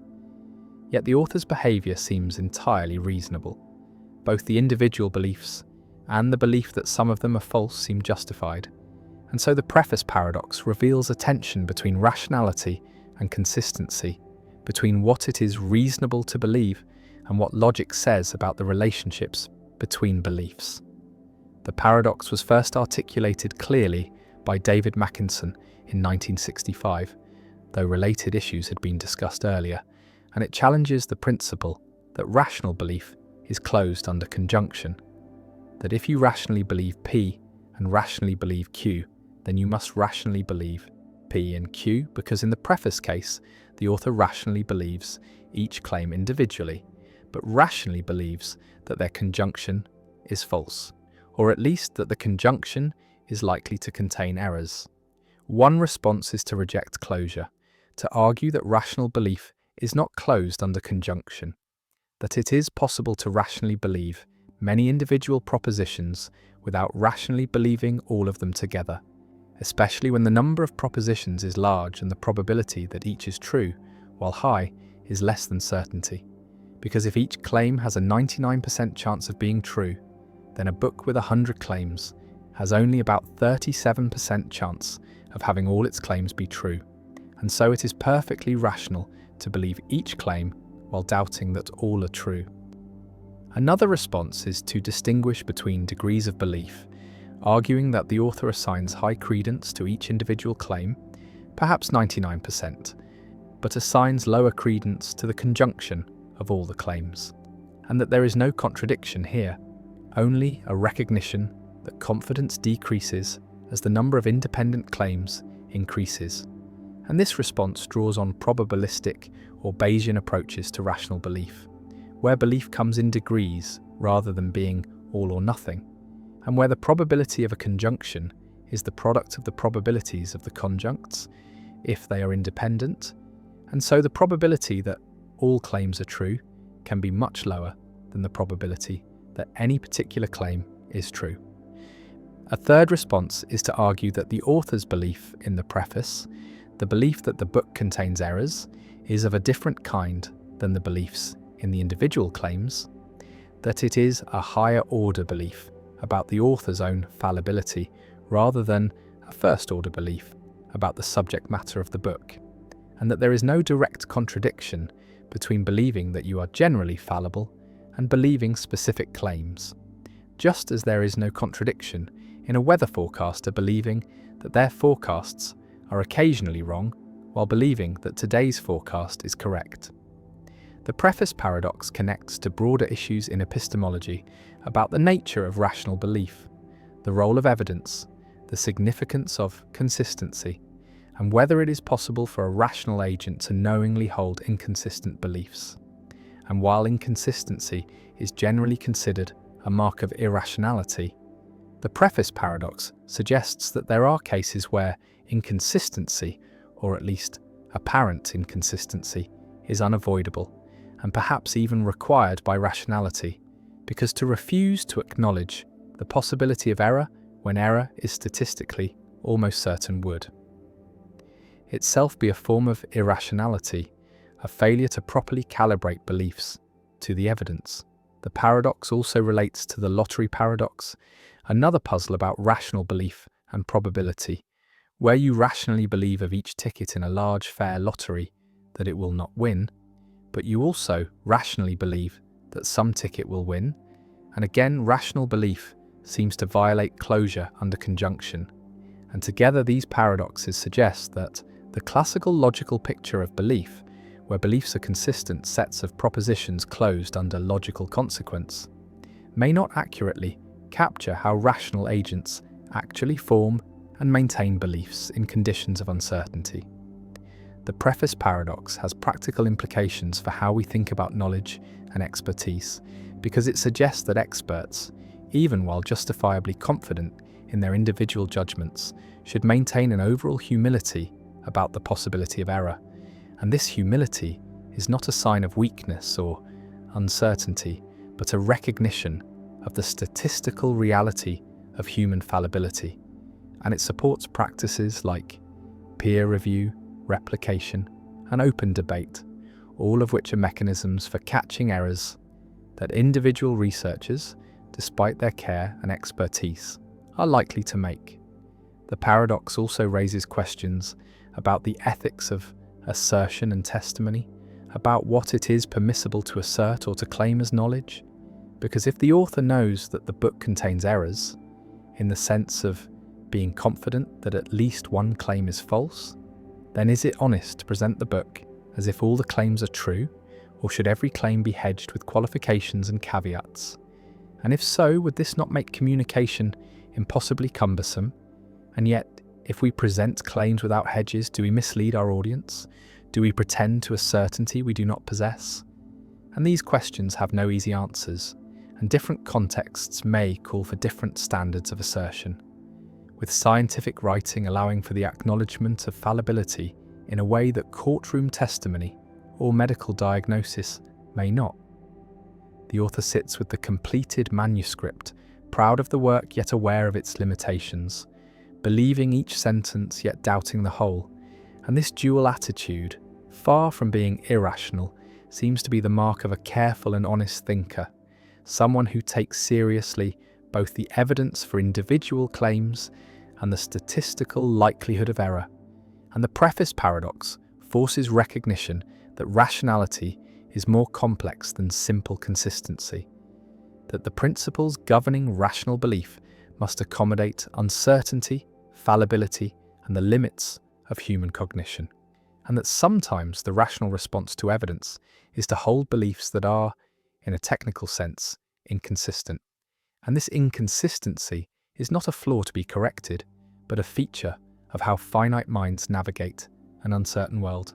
And the paradox remains a puzzle that challenges our theories of rational belief, that resists easy resolution, and that reminds us that even the attempt to be perfectly rational, perfectly consistent, perfectly certain, is itself a kind of error, a failure to recognize that error is inevitable, that certainty is elusive, and that the best we can do is to believe what the evidence supports, while acknowledging that some of what we believe must, almost certainly, be false. The paradox of thrift. Saving money is virtuous, or so conventional wisdom holds.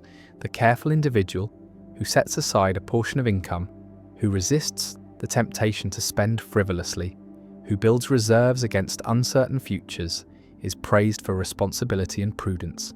And yet there exists a paradox, articulated by economists and popularized by John Maynard Keynes, which suggests that if everyone tries to save more at the same time, the collective result is not increased wealth but decreased income, not prosperity but recession. And this is the paradox of thrift, a situation where individually rational behavior leads to collectively irrational outcomes, where virtue practiced universally becomes vice. The mechanism of the paradox operates through the relationship between spending and income in an economy, because one person's spending is another person's income. When you buy goods or services, you transfer money to the seller, who uses that money to pay employees and suppliers, who in turn spend it on other goods and services. And this circular flow of spending sustains employment and production. And if many people simultaneously decide to save more and spend less, then aggregate demand falls, businesses see reduced sales and respond by cutting production and laying off workers, and those who lose jobs or see reduced hours have less income, which forces them to reduce spending further, which causes more businesses to cut back. And this feedback loop drives the economy into recession, and in the recession, people earn less income, which means that despite their desire to save more, they may end up saving the same amount or even less than before because their incomes have fallen, and so the collective attempt to increase savings fails, defeated by the macroeconomic dynamics it sets in motion. The paradox challenges the microeconomic intuition that saving is always beneficial, that thrift is a virtue without qualification, and it reveals a divergence between individual rationality and collective welfare, a situation where what is good for each person taken separately is bad for everyone taken together. And this kind of divergence appears throughout economics, in the tragedy of the commons where individual overuse of shared resources leads to collective depletion, in the prisoner's dilemma where individual defection leads to mutually harmful outcomes, and in coordination failures where the inability to synchronize actions produces inefficiency. Keynes used the paradox of thrift to argue for government intervention during economic downturns, suggesting that when private sector spending collapses, the government should step in and increase public spending, running deficits if necessary to maintain aggregate demand and prevent the economy from spiraling into depression.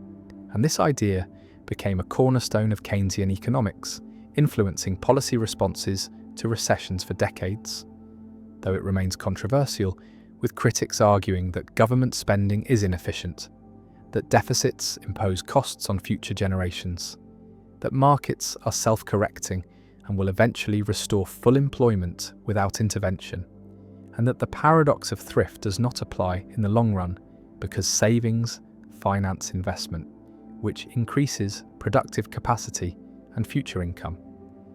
The debate over the paradox of thrift touches on fundamental questions about how economies function, whether they are naturally stable or prone to instability, whether markets can coordinate the actions of millions of individuals efficiently, or whether coordination failures are common and require correction, and whether the behavior that is rational for individuals is also rational for society, or whether there are systematic conflicts between private incentives and public welfare. The paradox also raises ethical and philosophical issues, because if individual virtue can produce collective harm, then the relationship between ethics and outcomes becomes more complex. The action that seems right from a personal perspective may contribute to suffering when widely practiced, and this suggests that moral evaluation cannot focus solely on individual actions, but must also consider systemic effects, the ways that individual choices aggregate into social outcomes, and whether there are actions that are permissible or even obligatory for individuals, but disastrous if universally adopted. The paradox of thrift connects to issues of time preference and uncertainty, because saving reflects a preference for future consumption over present consumption, a willingness to sacrifice immediate gratification for future security. And this preference varies across individuals and across time, influenced by expectations about the future, by confidence in economic stability, by the availability of social insurance and safety nets. And when uncertainty increases, people tend to save more as a precaution. And this precautionary saving can trigger the paradox, can cause the very economic instability that people are trying to protect themselves against, creating a self-fulfilling prophecy where fear of recession causes recession. The paradox also appears in the context of debt and deleveraging. When households or firms carry high levels of debt, they may all try to reduce their debt burdens simultaneously by saving more and spending less. And this collective deleveraging reduces aggregate demand and can cause a debt deflation spiral where falling prices and incomes make debt burdens even harder to service, leading to defaults and further economic contraction. And this dynamic was central to the Great Depression of the 1930s and the financial crisis of 2008, periods when the paradox of thrift was not merely a theoretical curiosity, but a lived reality affecting millions of people. Some economists question whether the paradox is genuine or whether it reflects a misunderstanding of economic dynamics, arguing that savings do not disappear from the economy but are channeled into investment. That when people save more, banks have more funds to lend to businesses for productive investments. And these investments create jobs and income. And so in the long run, increased saving leads to increased capital accumulation and higher living standards. And the paradox only appears in the short run, when there is a coordination problem, when the financial system fails to efficiently convert savings into investment, or when there is a liquidity trap, where interest rates are already at zero and cannot fall further to stimulate investment. The paradox of thrift remains a central concept in macroeconomics, a reminder that economies are complex systems where individual actions interact in non-obvious ways, where feedback loops and emergent properties can produce outcomes that no one intended or desired, and where the aggregation of individual rationality does not necessarily produce collective rationality.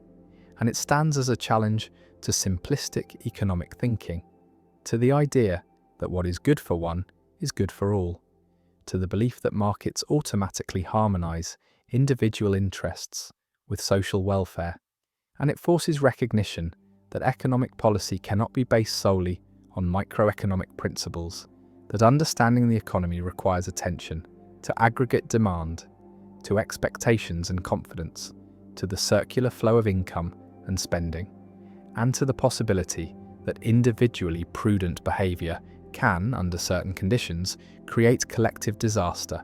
And the paradox lingers as a warning that virtue is context-dependent, that actions are not good or bad in themselves, but only in relation to the circumstances in which they occur and the effects they produce, and that the attempt to secure individual futures through increased saving can, paradoxically, undermine those futures by damaging the economy on which everyone depends.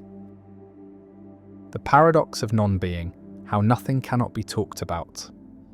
A philosopher attempts to state a simple truth, attempts to say that something does not exist, attempts to assert that unicorns are not real, that they have no being, that they are nothing, and yet stating this seems impossible, seems paradoxical, because to say that unicorns do not exist is to say something about unicorns, is to refer to them, to make them the subject of a statement. And how can you refer to what does not exist? How can you make something the subject of a statement if that something is nothing, if it has no being? And if you can refer to unicorns, then they must be something, must have some kind of being. But then the statement unicorns do not exist is false, is contradictory, because it refers to things that it claims do not exist. And this is the paradox of non-being, first articulated by Plato in the Sophist, the puzzle about how negative existential statements are possible, how we can truly say that something does not exist without contradicting ourselves, without presupposing the existence of what we are denying exists. And this paradox has troubled metaphysics throughout history, has generated multiple solutions, and remains a test case for theories of reference and existence. Imagine trying to deny the existence of something, trying to say that Zeus does not exist, that there is no such God, and the statement seems straightforward, seems obviously true, but analysing the statement reveals problems because the statement is about Zeus, makes Zeus the subject, and subjects of statements must be something, must have reference, must be objects that the statement is about. And if Zeus is the subject, then Zeus must exist in some sense, must be something rather than nothing. But the statement says Zeus does not exist, says Zeus is nothing. And so the statement seems self-refuting, seems to both presuppose and deny the existence of its subject. And this is the paradox, that negative existentials, statements denying existence, seem impossible to state without contradiction. Parmenides made this paradox central to his philosophy, argued that non-being cannot be spoken of or thought about, because speaking and thinking require objects, require that there be something that is spoken of or thought about. And non-being is not something, is nothing.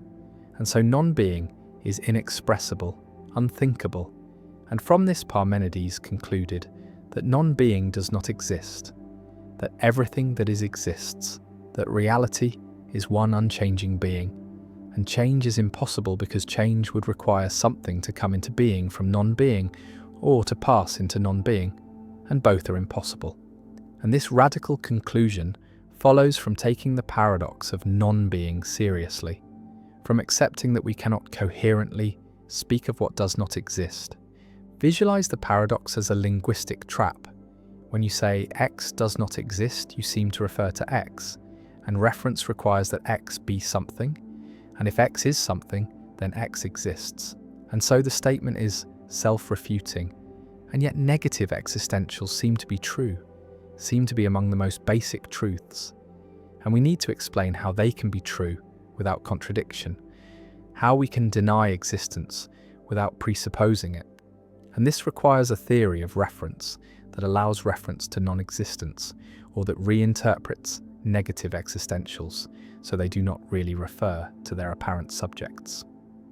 One solution proposed by Russell denies that names like Zeus refer to objects, analyzes them as disguised descriptions, and Zeus does not exist becomes, there is no unique object that has all the properties attributed to Zeus in mythology.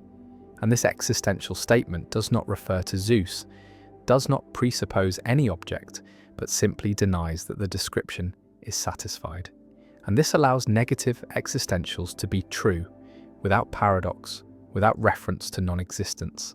And Russell's theory of descriptions has been widely adopted as solving the paradox, as showing that negative existentials do not actually have the logical form they appear to have, do not refer to their apparent subjects.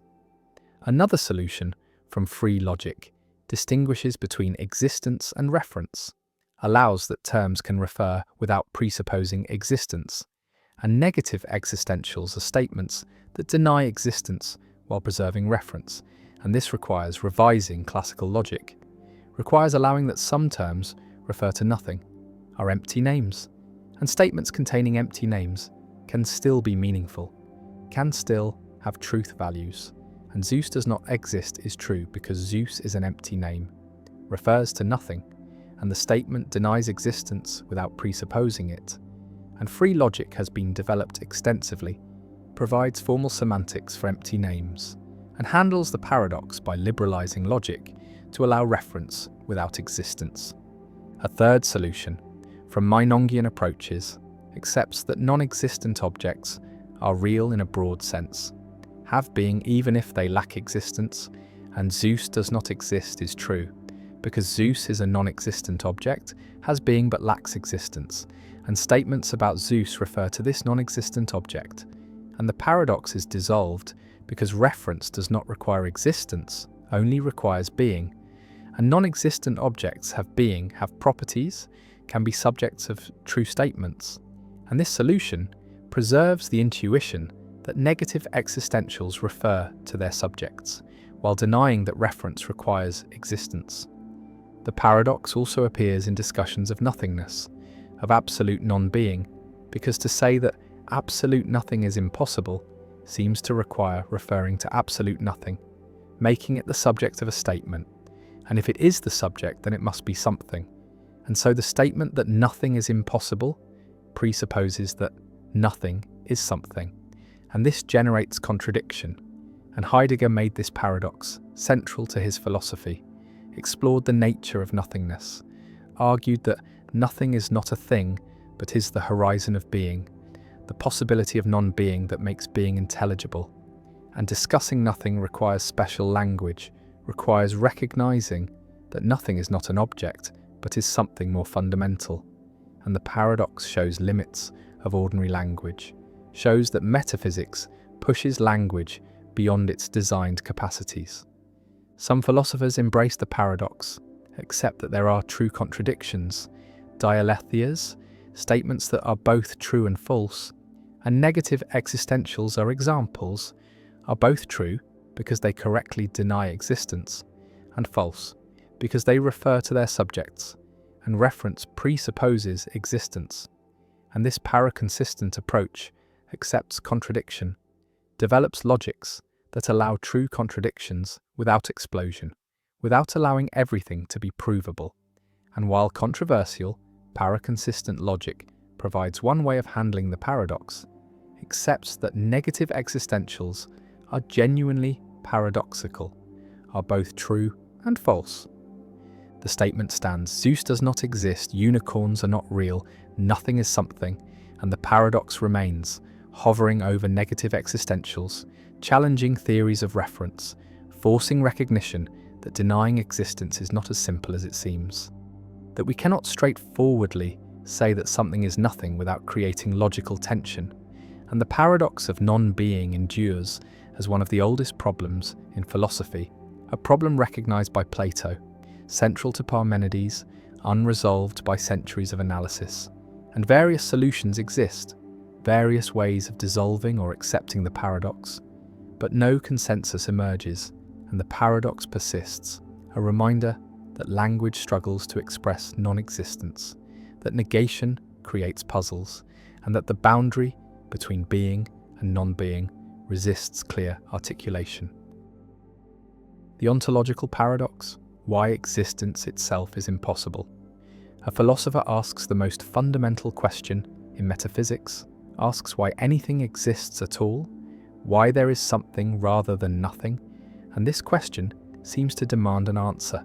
Seems like there must be some explanation for the existence of the universe, some reason why being triumphs over non-being, and yet every proposed answer creates problems, creates paradoxes, leads to infinite regress or unjustified stopping points. And this is the ontological paradox, the puzzle about existence itself, about whether existence requires explanation, whether existence can be explained, whether there could be a sufficient reason for there being something rather than nothing.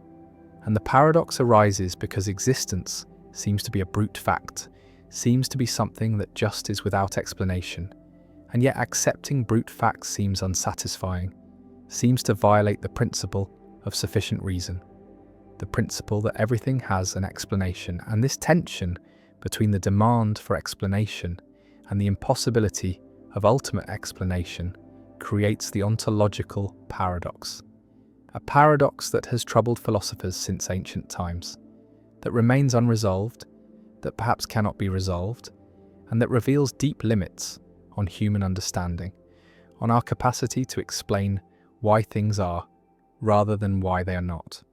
Imagine trying to explain why the universe exists, why there is something rather than nothing, and you might say the universe exists because it was created, but then you must explain why the creator exists.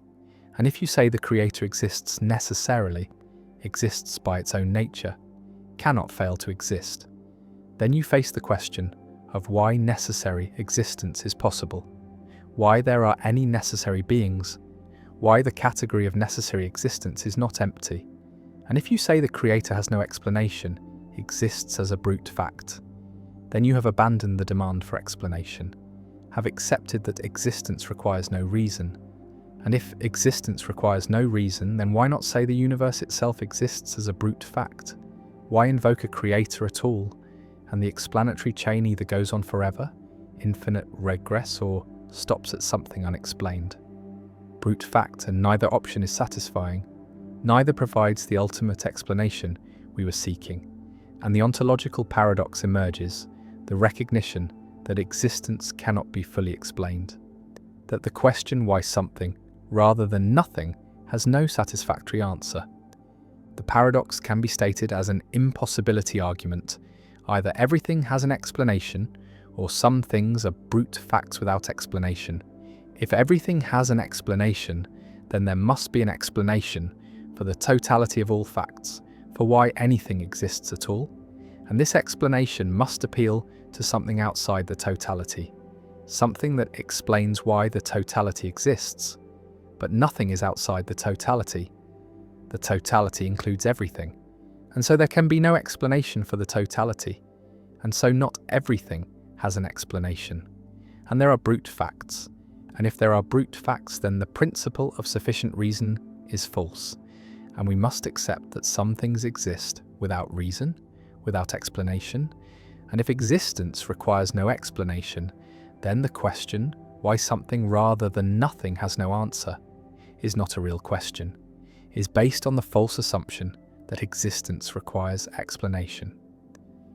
Visualize nothingness, absolute nothingness, no matter, no energy, no space, no time, no laws of nature, no mathematical structures, no abstract objects, nothing at all, and from this nothingness, something emerges. The universe comes into being, and the question is why? What caused this emergence? What explained this transition from nothing to something? And the problem is that causes and explanations presuppose existence, presuppose that there are things that can cause and explain. And absolute nothingness contains no causes, no explanations, nothing that could produce something. And so the emergence from nothing seems impossible, seems to violate principles of causation and explanation. And yet here we are. Existence is actual. Something exists. And this existence seems inexplicable, seems to be a brute fact that cannot be explained in terms of anything more fundamental, because there is nothing more fundamental than existence itself.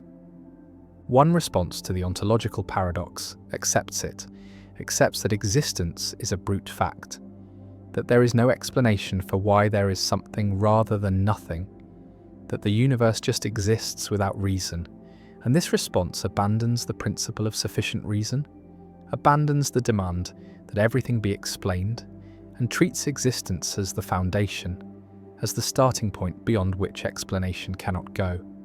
And this response is common among atheist philosophers, among those who see the universe as all there is, as existing without creator or external explanation.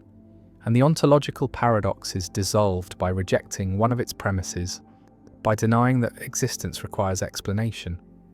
Another response appeals to necessary existence, argues that something must exist, that nothingness is not a genuine possibility, that existence is necessary, and the question why something rather than nothing is based on the false assumption that nothing is a real alternative.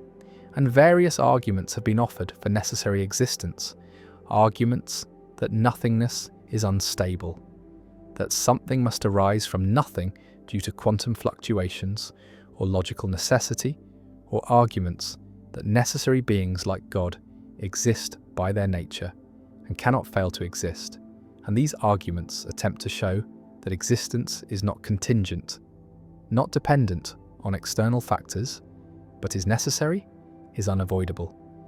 And if existence is necessary, then the question why something rather than nothing dissolves. The answer is that something must exist. Nothing is not an option. A third response questions the question, argues that why is there something rather than nothing is not a genuine question, is based on confusion about what questions can meaningfully be asked. And the question presupposes that nothing is the default, the expected state, and something is the deviation that requires explanation. But this presupposition is unjustified. There is no reason to privilege nothing over something, no reason to think nothing is more natural or more likely.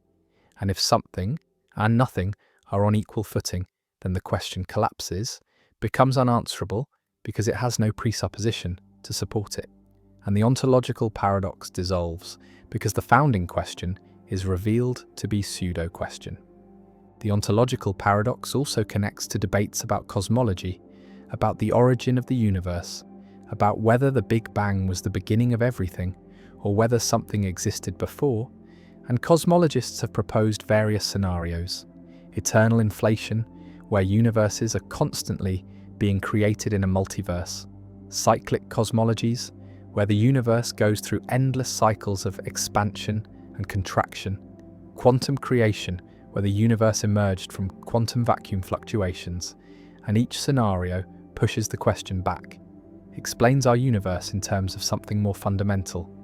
But the question remains why that more fundamental thing exists, why there is quantum vacuum, why there are laws of physics, why there is anything at all.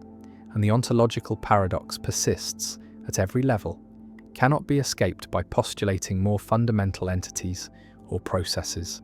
Some philosophers embrace the paradox, treat it as revealing something deep about the limits of explanation, about the structure of understanding. That explanation must stop somewhere, must reach a foundation that is itself unexplained. And existence is that foundation, is the basic fact that grounds all other facts.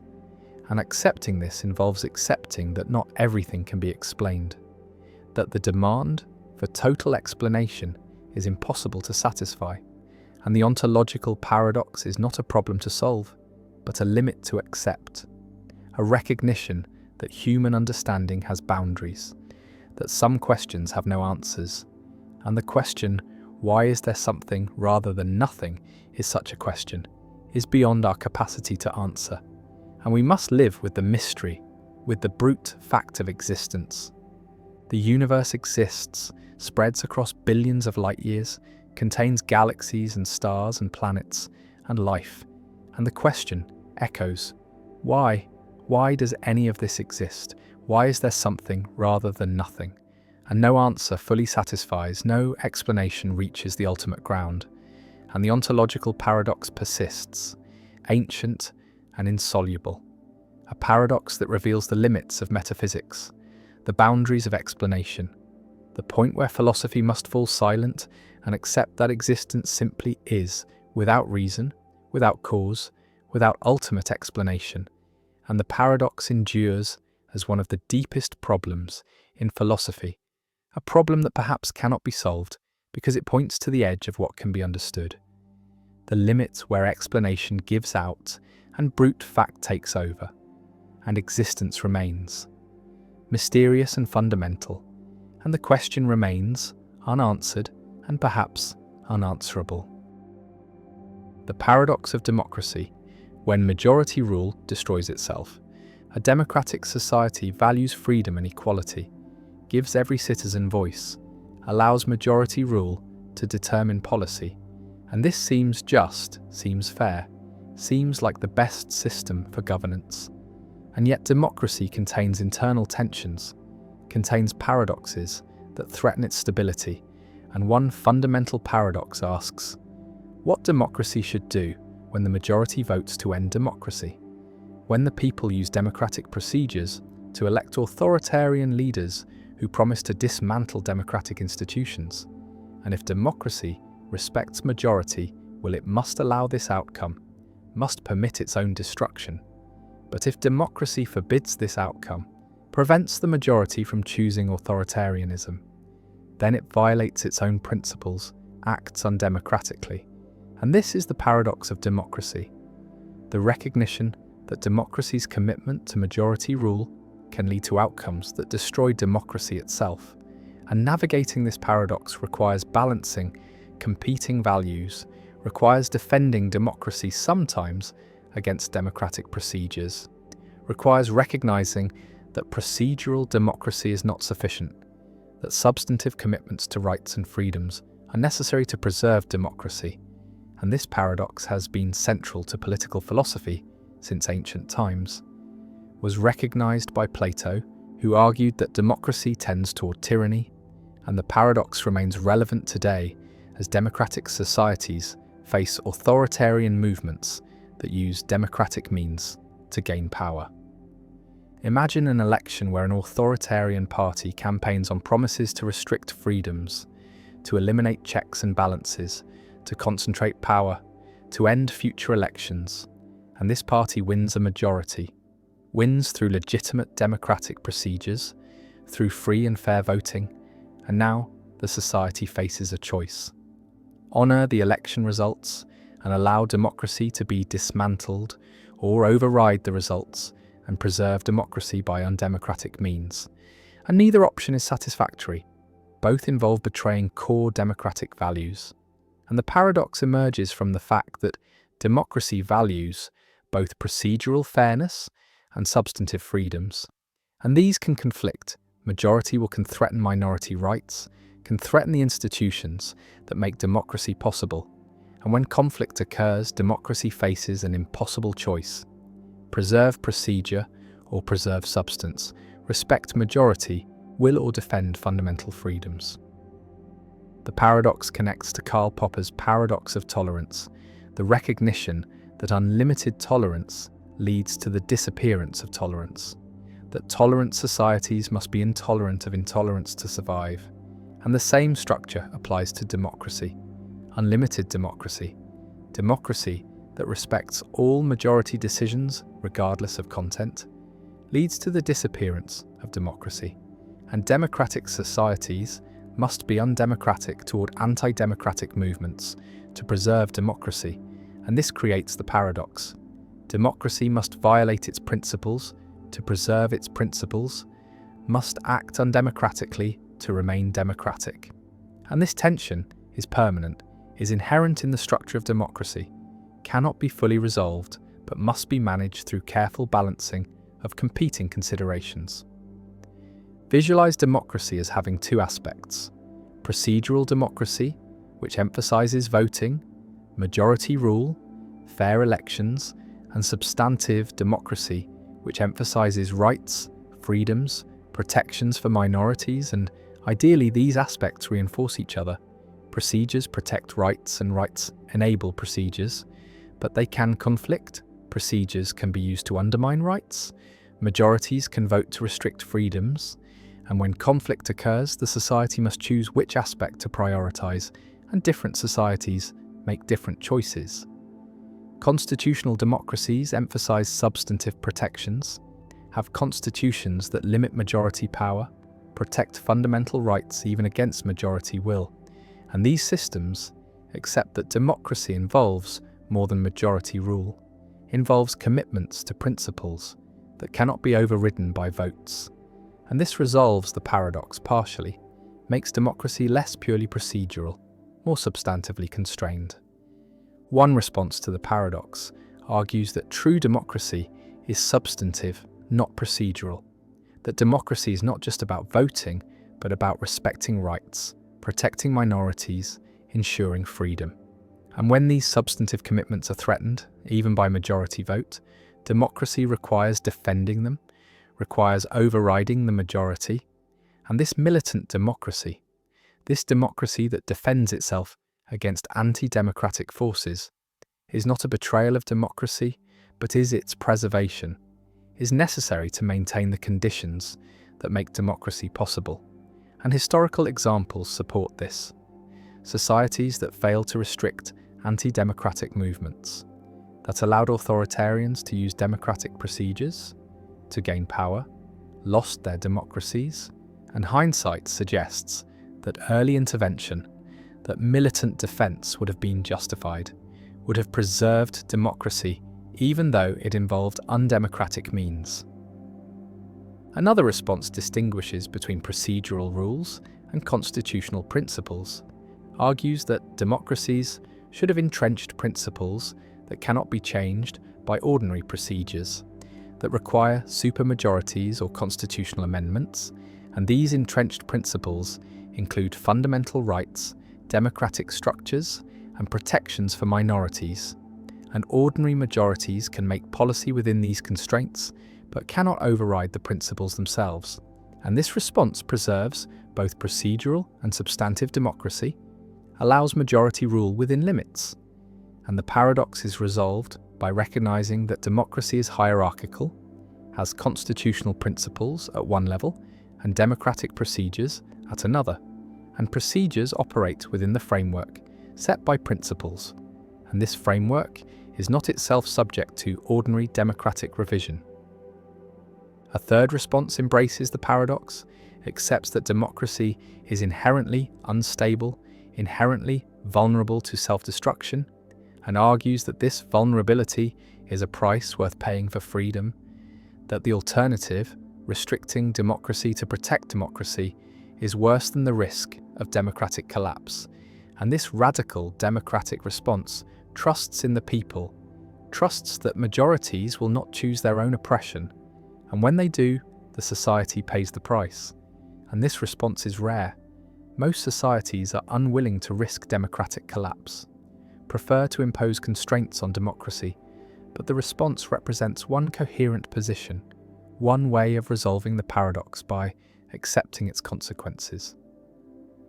The paradox also appears in debates about hate speech, about whether democracies should allow speech that advocates for the destruction of democracy, speech that promotes authoritarianism or discrimination. And free speech is a democratic value, is protected in democratic societies. But speech that aims to destroy democracy creates the paradox, and banning such speech seems undemocratic, seems to violate free expression, but allowing it risks democracy's survival. And different democracies resolve this differently. Some ban anti-democratic speech, some allow it, and no resolution is without costs. All involve trade-offs between competing values. The election results are counted, the authoritarian party has won, and the democratic society faces the paradox: honour the results and risk losing democracy, or override the results and betray democratic procedures. And the choice is not theoretical, is faced by real societies, has been faced throughout history, and different societies have chosen differently. Some have preserved democracy by undemocratic means, some have respected procedures and lost democracy, and the paradox remains unresolved, remains a permanent tension in democratic governance. A challenge that every democracy must navigate, must balance procedure against substance, must defend itself without betraying itself. And the paradox of democracy endures as a fundamental problem in political philosophy, a recognition that democracy contains contradictions, that majority rule can lead to minority oppression, that freedom can be voted away, and that preserving democracy sometimes requires limiting democracy. And the tension persists. The balance is delicate, and the paradox remains unsolved, a permanent feature of democratic life.